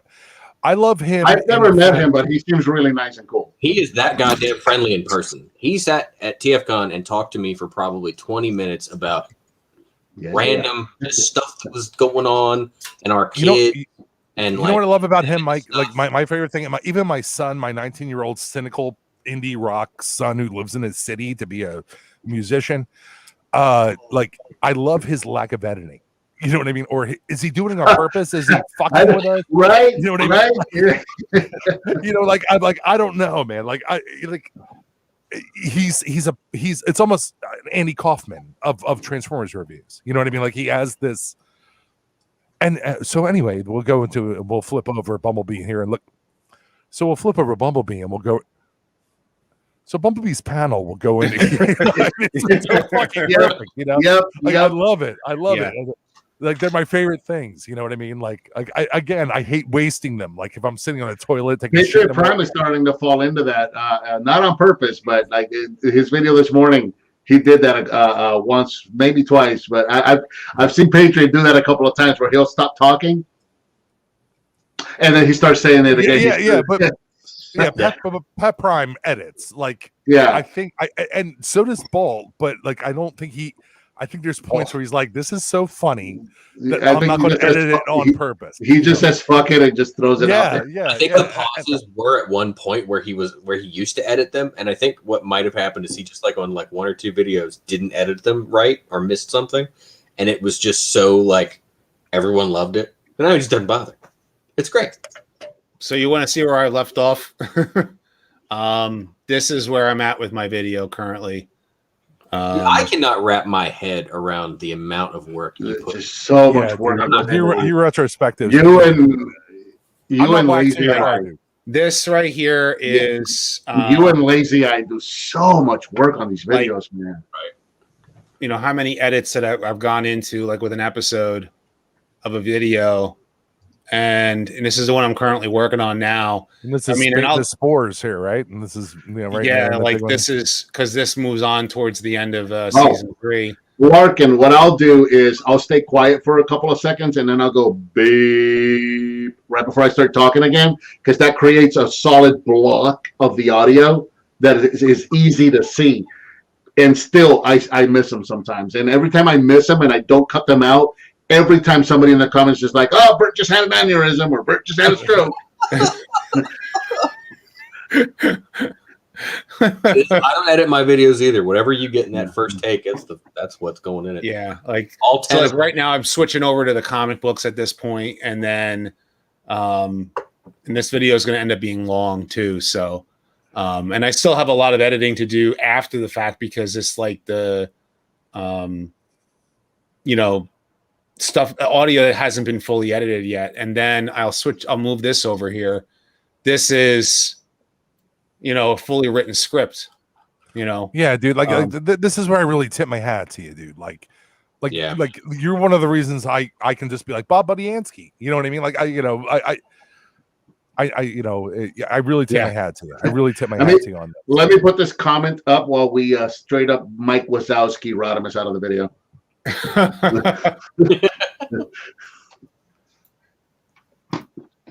Yeah, dude, your retrospectives rule. Thank you. Like, and I can't. Again, I said it earlier when we were talking, but like there was a point. Like I say, Bert rules, and I remember there was a live stream with you guys together, and I'm just like drunk, like paying $5 to get my fucking like thing on top, the sports channel. And I'm just like, Bert rules, but I love your retrospectives. And you were like, yeah, whatever, dude. Like, I obviously didn't get Bert rules because he's one of my dear friends, but I love your retrospectives. You really, really, it is academia. You know what I mean for this. You know what I mean. Hello, comrade. Thank you.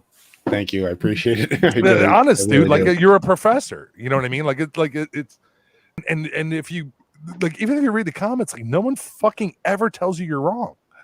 I mean, I've been corrected on mispronunciation of stuff every once in a while. Oh, but big whoop. You know what I mean? Like big whoop. Yeah. But like your facts are always straight. Yeah. Here's what I like about Rodimus's videos is that I can play them while I drive because I don't have to look at them. I can just listen to them. That's true too. Yeah, I would drive off the road because I know he's going to come up with a Marvel UK panel. A Marvel UK panel. I don't have to look at it. I can just listen to it. Civic. It's easy listening for me, and I can just listen to it and just somebody's talking to me about Transformers. Well, I've got 3 monitors at work, and I'll have shit on all 3 of those monitors going, but in the background on a tab somewhere, I'll have stuff playing, and that's one of the things I can have playing, and I don't have to worry about. Oh shit! What I missed, and then jumping back over. Oh, but you could say the same thing about yourself. And sometimes we have videos of my daughter, and so she makes fun of me. They're a lot of fun too. Hello and welcome. It's y'all have your own shtick. You know what I mean, and it's lovely. You know what I mean? It's lovely. It's sing-songy, and you all have your own kind of cadence about things, and it's lovely. And that's the reason we have a ton of fucking subscribers, man. You're doing the Lord's work. Thank you. We got. Thank you. I was going to self-deprecate, but I'm going to leave it. Yeah, I'm just going to say thank you. Oh, Bert, come on, dude. I mean, when you were away, like I was telling them about my problems with Optibotimus. I wasn't being. Oh, you guys fell into that. I wasn't being nasty. He didn't get into it. He doesn't have to. I wasn't being nasty. I wasn't being nasty. I don't get in the fights with people on your channel. Don't worry. But I heard he was a sex offender. But anyway, I heard it through the grapevine. So anyway, I was just saying that, when I told you I had a problem with it, you were like, dude, I have my own, Transformers review thing. There you go. Larkin. And then you turned me on to all these dudes, and the righteous path. You know what I mean? You remember when you were like, Frank, Optibotimus is the Jeffrey Epstein of Transformers reviewing, and I was like, really? And you're like, yeah. And I was like, he's as an island. I was like, really? I don't know that this conversation. It might have not been you. It might have been a guy that looked like you. I am never getting in a video. Again. Hey, Brian Briggs likes it, so he's having fun. It probably wasn't Bert, but someone said that Optibotimus is all right. The Jeffrey Epstein of Transformers review. How many have you had now? Me?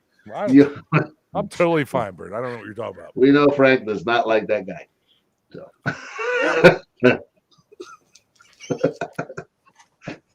So Rodimus seems uncomfortable, right? 2 hours. Seems like the sober guy that's in the driver's seat. Yeah, I am probably the only sober guy here right now. Rodimus, it's funny. You got to have a couple beers, dude. For a while, I used to be a lot of times my friends would be the ones who got wasted. So we would go to like Jenks or the Bamboo, which is either in Seaside Heights or in Point Pleasant in Jersey. And they would get wasted, trying to pick up chicks. Meanwhile, or get into fist fights, or we would go to Bar A and it would be the same thing, get into fist fights. and I ended up being the designated driver because we got thrown out. This one kid tried to start a fight with me because a girl was hitting on me, but her ex came after me. He was like, how many Transformers do you have? So like my one friend's wasted. He just literally grabs my shoulder and clocks the guy clean across his jaw, like lays him out completely, like on the floor and everything. The bouncers came, they grabbed me and him, threw us out, and my one friend, wasted as anything, goes to the bouncer and he's like, "You can't throw me out. I got a friend and a hat in there." And a hat. And a hat. And I'm not leaving without my hat. He lost his Yankees hat. So. Oh, well, fucking leave that Yankees hat in there. Fucking Yankees. So, yeah, it was hilarious. And then we had to sit there and wait a good 45 minutes before my one friend realized that we had gotten thrown out because he was trying to hit on another chick. It was just it was fun times. Wow. Yeah, that's one thing I'm so glad I don't have to worry about anymore. Like, yeah, look at me, like I'm a monster. I look at fat extra in like Sons of Anarchy. You know what I mean? Like at this point in my life, you know what I mean? Like I'm so glad that I got my wife like 23 years ago. You know what I mean? Like I'm like, all right, cool. You're dealing with it. I can cook. And my dick's down there somewhere. You know what I mean? Like, my belly's flopping over, but yeah, I could never deal with like today's like dating thing. Like my son's going to be 20, shortly. What's he going to do? What do you do with this? What do you do in this day and age? It's fucking crazy. Met Rodimus Prime. I think I did say Yeah. Was I sitting next to you? Because I know that a bunch of either it was you or it was some other people. We were all like chilling out. We were talking. And then like when I got up at the hotel the next morning, like a bunch of people, we were all eating breakfast when we hung out at the Cybertron, for the Cybertron. Thank you, Matt. So yeah, it was fun times. I mean, I'm going to be on. Oh, yes. I do remember you. That's right. I was talking to you for a while. How could you not remember that awesome beard and mustache? Well, I don't think he's wearing a medals. He's wearing medals. Yeah, all those. I'm going to be quite honest with you. I remember faces. If I meet you in person and I remember your face, I'm going to remember your face. But if I forget, I'm sorry. Rodimus, so do you not drink beers at all? You don't drink alcohol? It's I just don't drink anymore. I just not that I don't drink. Like, do you drink at all? Is what I'm asking. Not anymore. Do you drink now? Will you drink at RetroCon? At RetroCon, I mean, if someone got me a beer, yeah. All right, because there's a great bar. Or actually, a cap. Well, actually, because the thing is, I'm going to Cybertronic Spree that night. And yeah, I understand. Same. Yeah. I'm going to be dressed up like a Ghostbuster. You're going to see me. I promise. Okay. There's a great bar right across the street from Convention Center called the Perky, and I would love to buy you. We're going to the Spree that night, and there's going to be a bar there, right? So lunchtime. I'll be there all day. Both days, 3 days. I'd love to take you over. Like, we have passes. We can walk right back. I got my family with me, so it's going to be kind of difficult. Oh, I want to fuck you up, man. I want to get you all fucked up. That's just wrong. Like, come on, out of the four of you, one of you is going to be my zip code. Don't take it I wrong. get Rodimus all fucked up. Be like, yeah, fuck Rekard, man. You realize what's going to happen. Rekard's way too big. I'm a golden robot. Come on, man. Jim Morrison. Rico will also be dressed as a Ghostbuster. Awesome. And the thing is, I don't mind taking pictures with people. Like, I'm cool with that. Like, I'm also a hugger. So, me too. Okay. Me too. For me too. Yeah, me too. Like, hashtag me too. But, I read the room. I read the room, dude. I read the room. I'm from the 80s. Before we said hashtags, we said pound. So pound me too. Yes and yes. Yes. Oh, yes. In a New York minute. Have any of you tried to explain that the hashtag versus pound thing to your kids yet? 100. Yes. It's in one ear and out the other. Oh my God, yourself. You know what my high schooler does now? Anytime I try to tell her how things used to be, anytime back in my day, she starts doing that shit. 4 4 minutes. Back in my day when we had a soda fountain. Come here. Do that shit again. This is Back in my day when we had Jack's by the soda fountain. That's what she does. What color is her Anytime hair I try, now? that's her hair is now black because she Okay. wanted it to be like who? How from Black House or Moving Castle? Not like, well, How- kind of like Jessica House Moving Jones. Castle? No, it's like from House Moving Castle, so Yeah, it's I like know that House Moving black, Castle. almost blue black. That's Okay. what she was going. She just did it tonight. If you're gonna dye your hair black, you dye it blue black. Yeah, The sun hits it and it looks purple. yeah. Anytime I talk about how anything used to be, that's what I get. 3 Is minutes. that shit. Thank you, Rico. Thank you so much. We'll do a little dance for you too. I gotta get that. I don't have video clip. I don't have high speed video clips like Kato and Patriot Prime. I'll be rooming with Patriot Prime at TFCon, so I will be gathering footage. God, I hope my room is worse than yours. Fire talks. You want a room? I have Yeah. sleep apnea.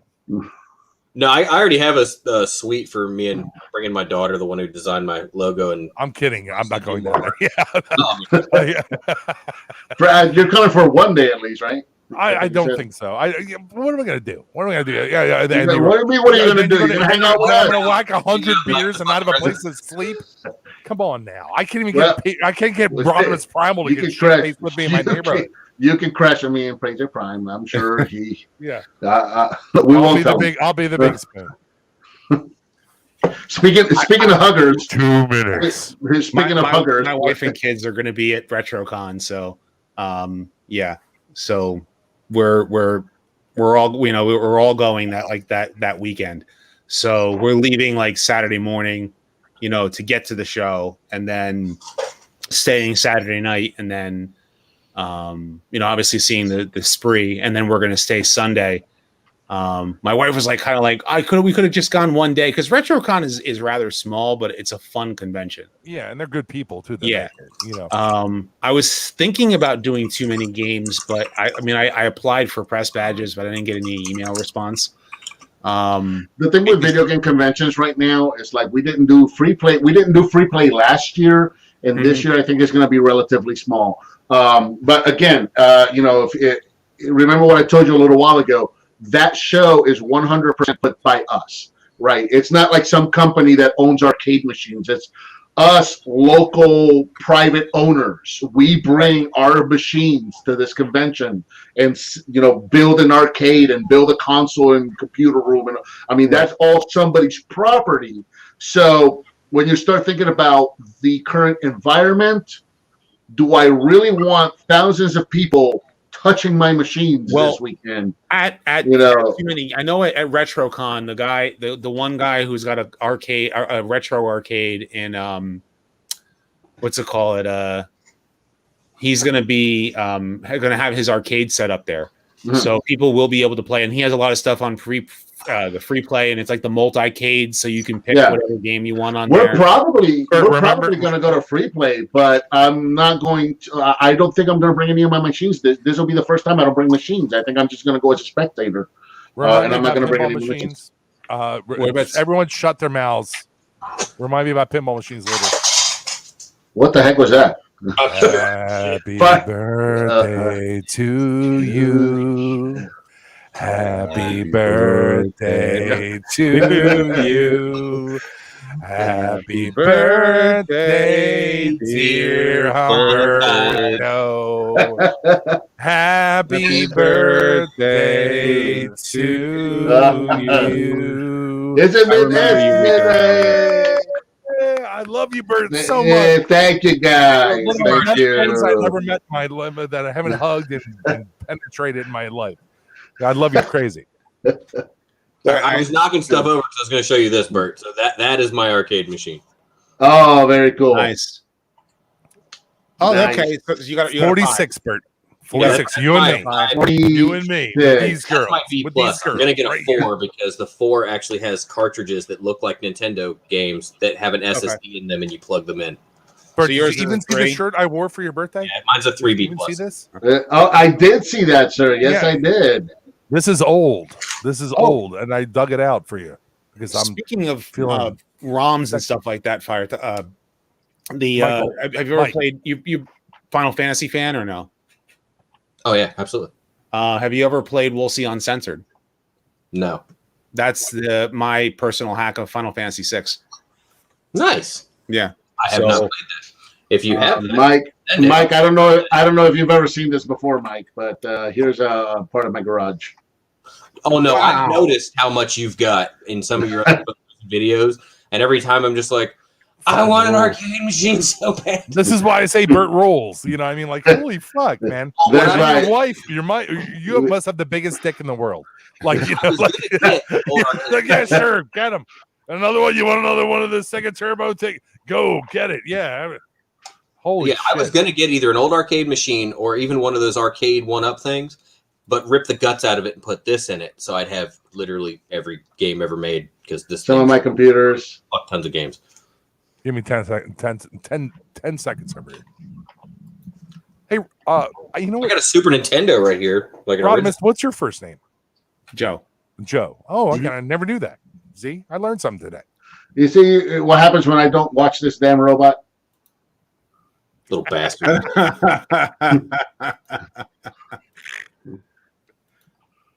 Here, I'll show this when you're done with that. Let's see. But this is when we moved into the new house and I was building the game room in here. It goes down stuff. I got a good old TV off somebody for free. Worked perfectly. Was going to build that into a cabinet, but then I had to clean out a bunch of stuff, and it's one of the things that went to the dump, unfortunately.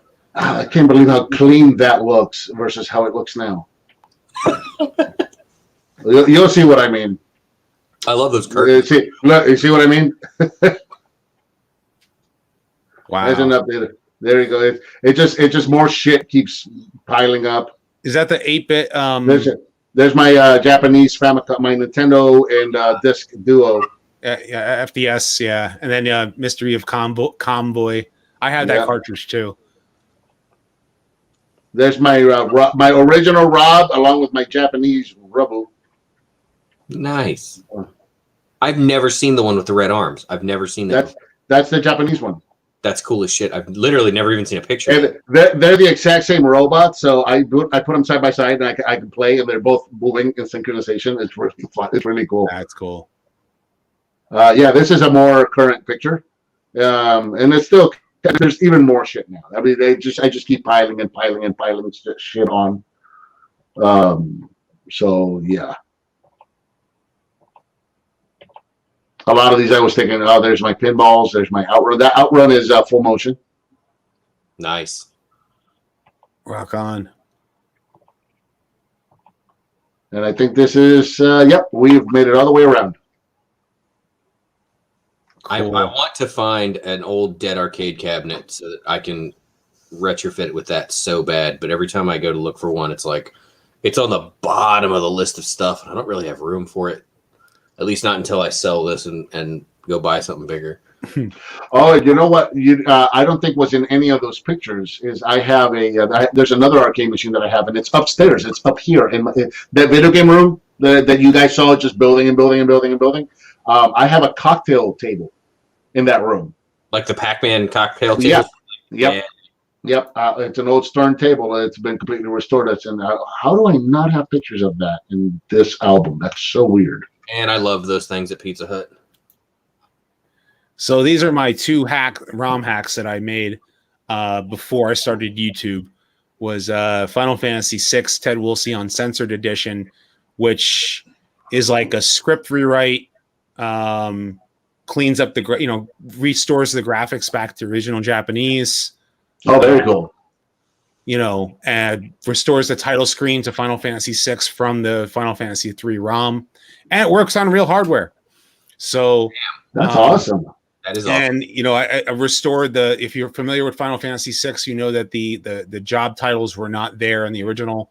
Names are lowercase. Obviously, Biggs and Wedge are restored because the script has been updated and uncensored and corrected, so it's closer to the Japanese. The spell names are now as they are with modern translations. So Flare, Holy, Thundaga, Firaga. Obviously, there is a Siren's sprite when you summon her. which obviously this was taken before the names were changed. So I probably should update that in particular. And I've done a lot of updates to this over the years. So that's We'll See Uncensored. Then Final Fantasy IV, I try to do the same thing. With it because the original Final Fantasy II, or as it was, truly as Final Fantasy IV, was heavily toned down for American release when it was first released on the Super Nintendo. And so the script has been retranslated to be a lot cleaner, a lot more better to read. The title screen obviously is Final Fantasy IV. Spells are changed so that they're as close as I could, because the thing about Final Fantasy IV's coding is that getting the names are not as easy otherwise. So there you go, Mike.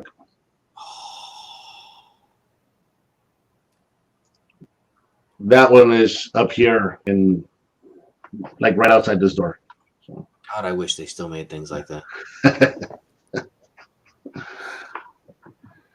Summon spell that then there was no censorship much except for maybe in the script itself for Final Fantasy IV.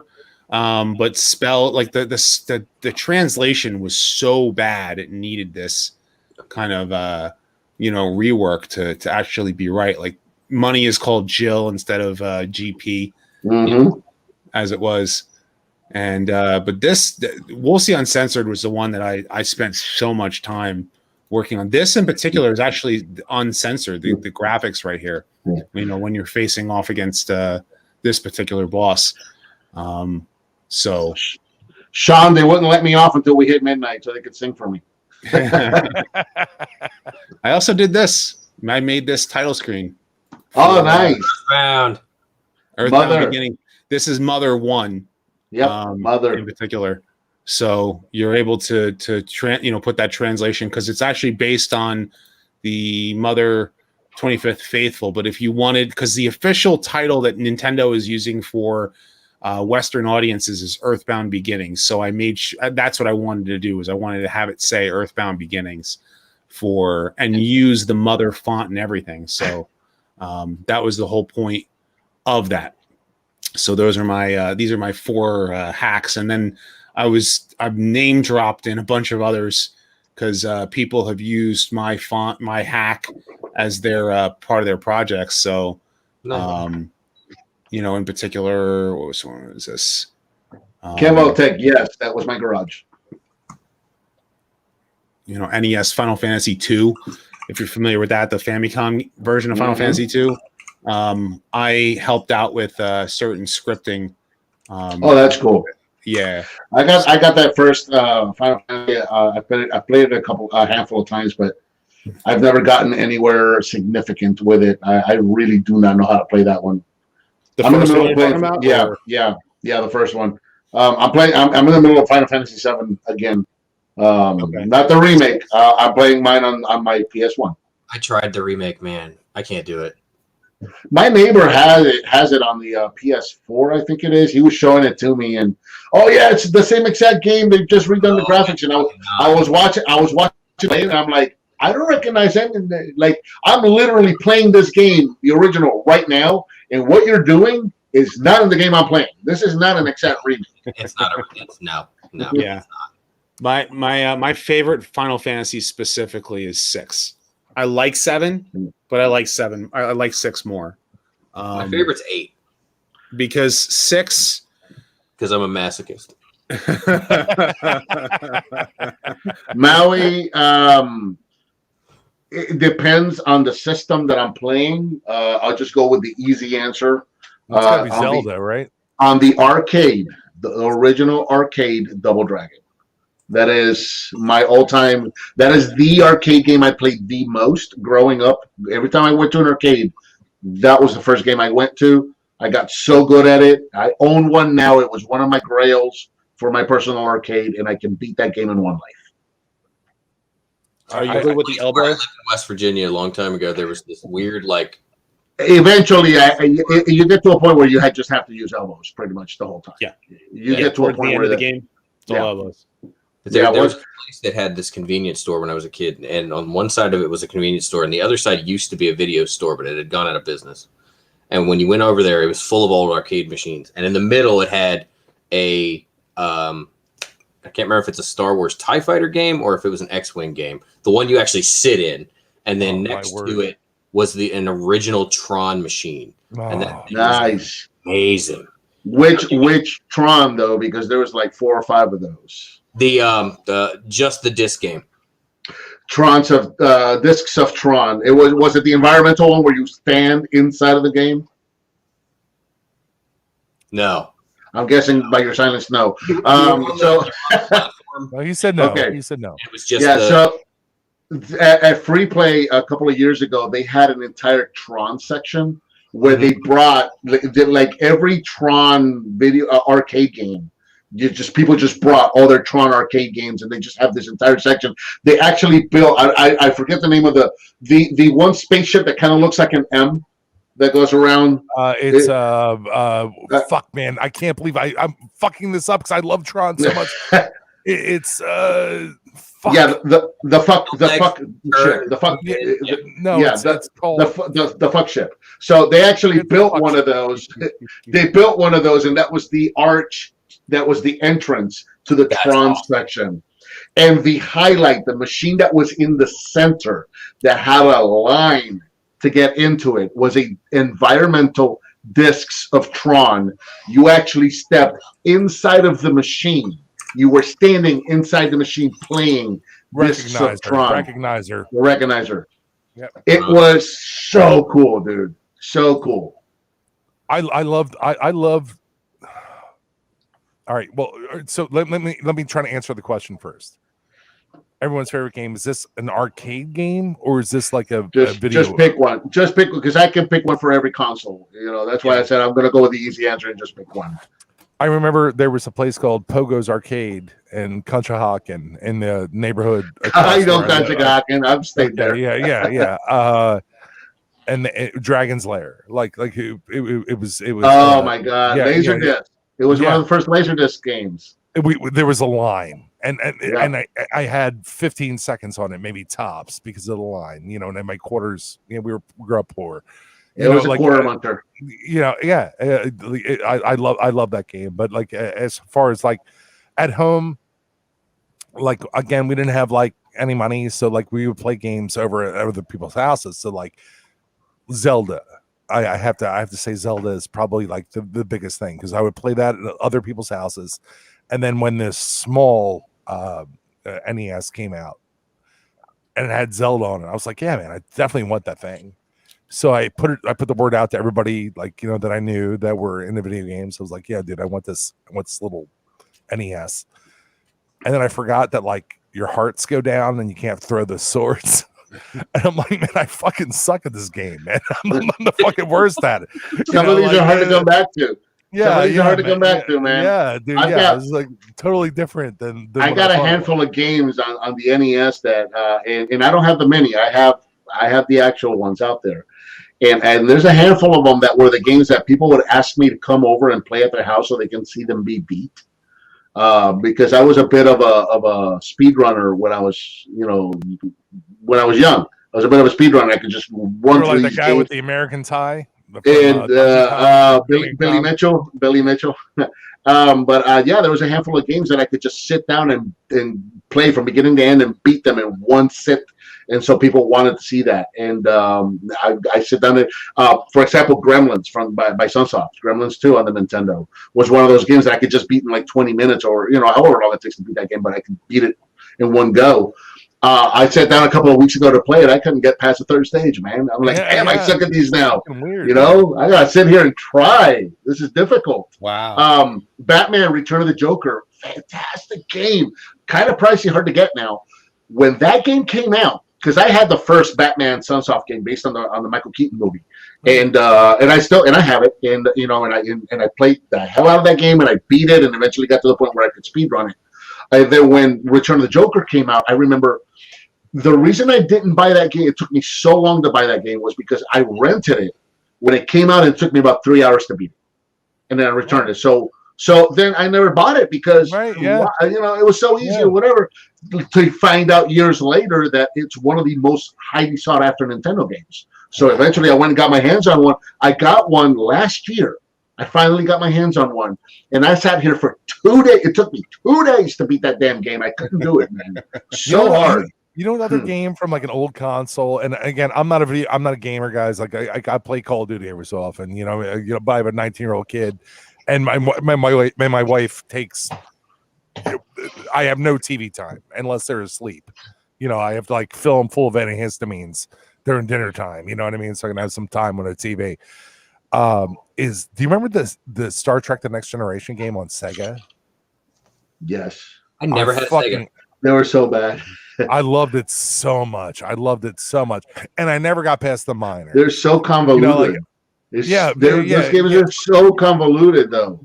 But I loved it so. I love TNG so much. And when the Sega logo beams on the fucking screen. That's some good. There's some good choices right there. And these are good both on the NES and the arcade versions. Are killer. How about Scud Disposable Assassin? Do you guys remember that one? I love that movie. I'm familiar with it. I don't think I've ever played it. I loved it so much. Perfectly honest with you.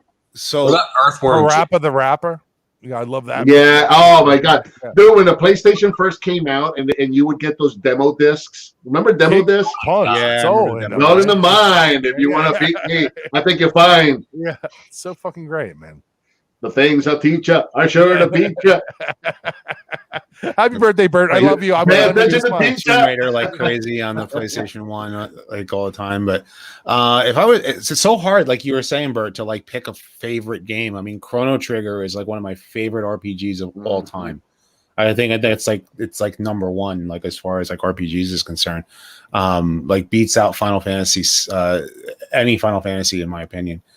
Like it's just that good of a game. I just love Chrono Trigger. But Mega Man 2 on NES would play and beat that in one sit through. On Mega difficult Man, because Mega difficult Man is the Japanese difficulty because that was the way the game. It was dumbed Joe. down for Americans for normal. Here's the thing about Mega Man. When I had my first Mega Man game, I think it was already out 3 or 4. But I decided I was going to start on 1. If I'm going to play Mega Man, I need to start. So Mega Man 1 was the first one I bought. That's hard. Mega Man 1. And that was the first Mega Man that I played, and it was the first Mega Man that I beat. I actually beat that game as a kid. It took weeks to get there. It took weeks to get there, but I did it. And every couple of years, I'll sit down and I'll do it again, and I'll play it through. And I beat that. Then I started playing 2, beat it, 3, beat it. I think I'm playing 4 now, but I haven't really invested into it. 1 specifically is so hard in the first Dr. Wily stage. Not only that, but it doesn't have a it's the only one that doesn't have a password system. Yes. So if you're gonna beat it, you have to commit to sit down and play through. Yeah, man, it's so nice to know that I'm not like the biggest nerd in the world. And you have to like it's so nice. On the Yellow Devil, right? What's that? In the arcade, I would pump so saying? many quarters into Street Fighter 2. There was no tomorrow. Like we would play Street Fighter to the point where I would go to arcades and find a bunch of people playing Street Fighter 2, put my quarter in, and then next thing you know, it's the entire crowd is trying to beat me. Yeah. I'm not that good anymore, but hey, Joe, there was a point where before you wrap up here, like I don't know anything about Final Fantasy. I don't know anything about it. Like people have talked to me about it. Like I love science fiction and fantasy. They built me. I am me. What can you give me in a quick? I have no idea. It's been almost 3.5 hours. We're still at this shit. We won't stop. I love when he takes his headphones off. He sounds so big.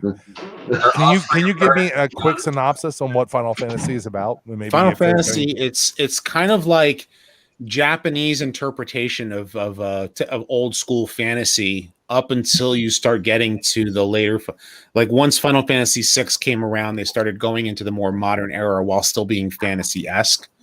But what's the objective of the game? Is it a shooter? It's an RPG. It's a classic JRPG. Have you ever played let's see, Dragon Quest or yep. It's kind of like that's the same concept. Gotcha. So Legend of Zelda on steroids. All right. You're going on a quest. You have a party of people, you know, to fight monsters and fight, you know. I'm an old save the world. D&D guy, so yeah, I got that. First Final Fantasy is the spell system is like D&D because of the numbers. You have 8 levels of spells, and if you have a black mage, he can only cast, I think, up to level 4 magic spells, and he can only cast so many spells. Like he has like level 3 magic can only cast like 3. Then level 4 magic he can only cast once. Is it like rolling a die at that point, like to see what your spell is going to do in damage? It's not. You're not rolling a die. You're not rolling a die, but it is. The system is very similar to that. So like you go off and you're fighting a monster. Yeah. And it's all turn-based fighting system. Yeah, it's a turn-based fighting system. I said, because like I said a minute ago, I said Legend of Zelda on steroids. Yes and no, right? Because Legend of Zelda, you're fighting real time. You have enemies on the screen and you're fighting them. They're shooting you back, and it's all real time. Where with Final Fantasy, it's all turn-based. Have you ever played Pokemon, Frank? No. Okay, so Pokemon has a similar fighting style, which is where it's okay. So you're in a battle. Player, select your move. So you go through a list of moves or a magic, or maybe you want to just defend or steal or whatever, and you say, this is the thing I want to do. So your character will say you want to attack. So your character will go forward and attack, and it'll show you, okay, your attack took this many hit points away from your enemy. Now it's your enemy's turn. And you know, and the enemy picks an attack and does it for you. It sounds like D&D. It's like the fighting system is a lot like D&D, except that with Final Fantasy you're running the whole team yourself. So you can have a team of 2, 3, 4 characters. So then you go, okay, so in like 7, for example, Final Fantasy 7, once a character attacks, they have to fill a meter before they can attack again. So while that character's waiting, then you can have one of the other characters and you can have them do an attack or a spell or whatever you want them to do. Yeah. I heard it a million times. Like, I never got in the video. The sad part is, like, as much as like a giant nerd that I am, as far as like comic books and science fiction and fantasy and You're really loud. It's 1 in the morning. Is that like I didn't have a video game console in here until there's a cable company around here called RCN, and my friend worked for them, and he's like, dude, I'm just gonna fucking run Cat 5 all over your house. I was like, all right. And this nice. This is like 2005, you know what I mean? I'm like, all right. And a buddy of mine like won an Xbox 360 at like a raffle or something. He's like, dude, man, I got this extra fucking Xbox 360. You can have it. I'm like, cool. And then like 2 of my buddies were like, yo, dude, here's Halo and fucking Call of Duty World at War. I'm like, all right, awesome. And then I remember like maybe like a year or 2 went by and I didn't fucking do anything with this shit. And then Danielle and Ben went out to California for a wedding or whatever, or someone had a baby or shit, and I had to work. So I came home and I plugged in that Xbox 360 and I put World at War on, and I just started playing the campaign. And before I knew it, it was fucking light out. You know what I mean? Yeah. I was like, holy shit! You know what I mean? Yeah. I was like, you don't realize. Holy hell, you know what I mean? Yeah. And this was like on like a DLP TV at that point, you know what I mean? Like, it was like, I was like, holy hell, you know what I mean? Like that. They set you in, man. Yeah, man, for sure. It's just crazy. Well, with that, guys, we're down to 10 watchers. It's past midnight, and we have been on this for 3.5 hours.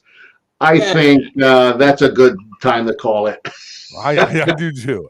Bert, I love you. I love you crazy. Your family. Thank you guys so much. This is we always have so much fun doing these live streams. So thank you guys for joining us as always. I love hanging out with you guys, and I can't wait to hang out with you guys in person. TFCon's gonna be a blast. RetroCon's gonna be a blast. Bert, I love you. I love you like you're my family, and I love you too. Birthday, happy birthday, and I can't say enough great things about you.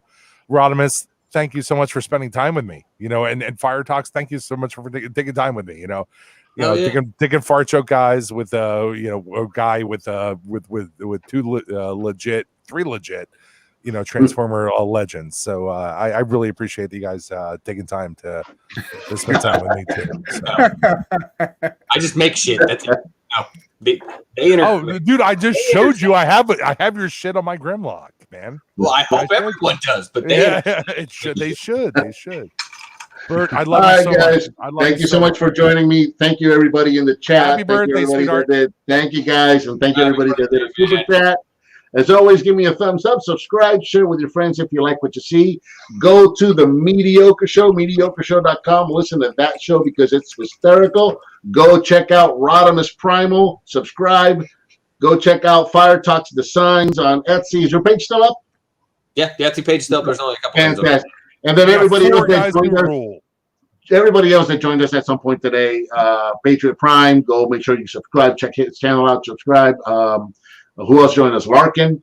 Am I missing it? Did anybody else join us that had to leave? Cato. Go check out Larkin's Lair. Go check out Cato. Go check out Patriot Prime. Rodimus Prime. Cato, maybe reject the con. Subscribe to every single one of those guys.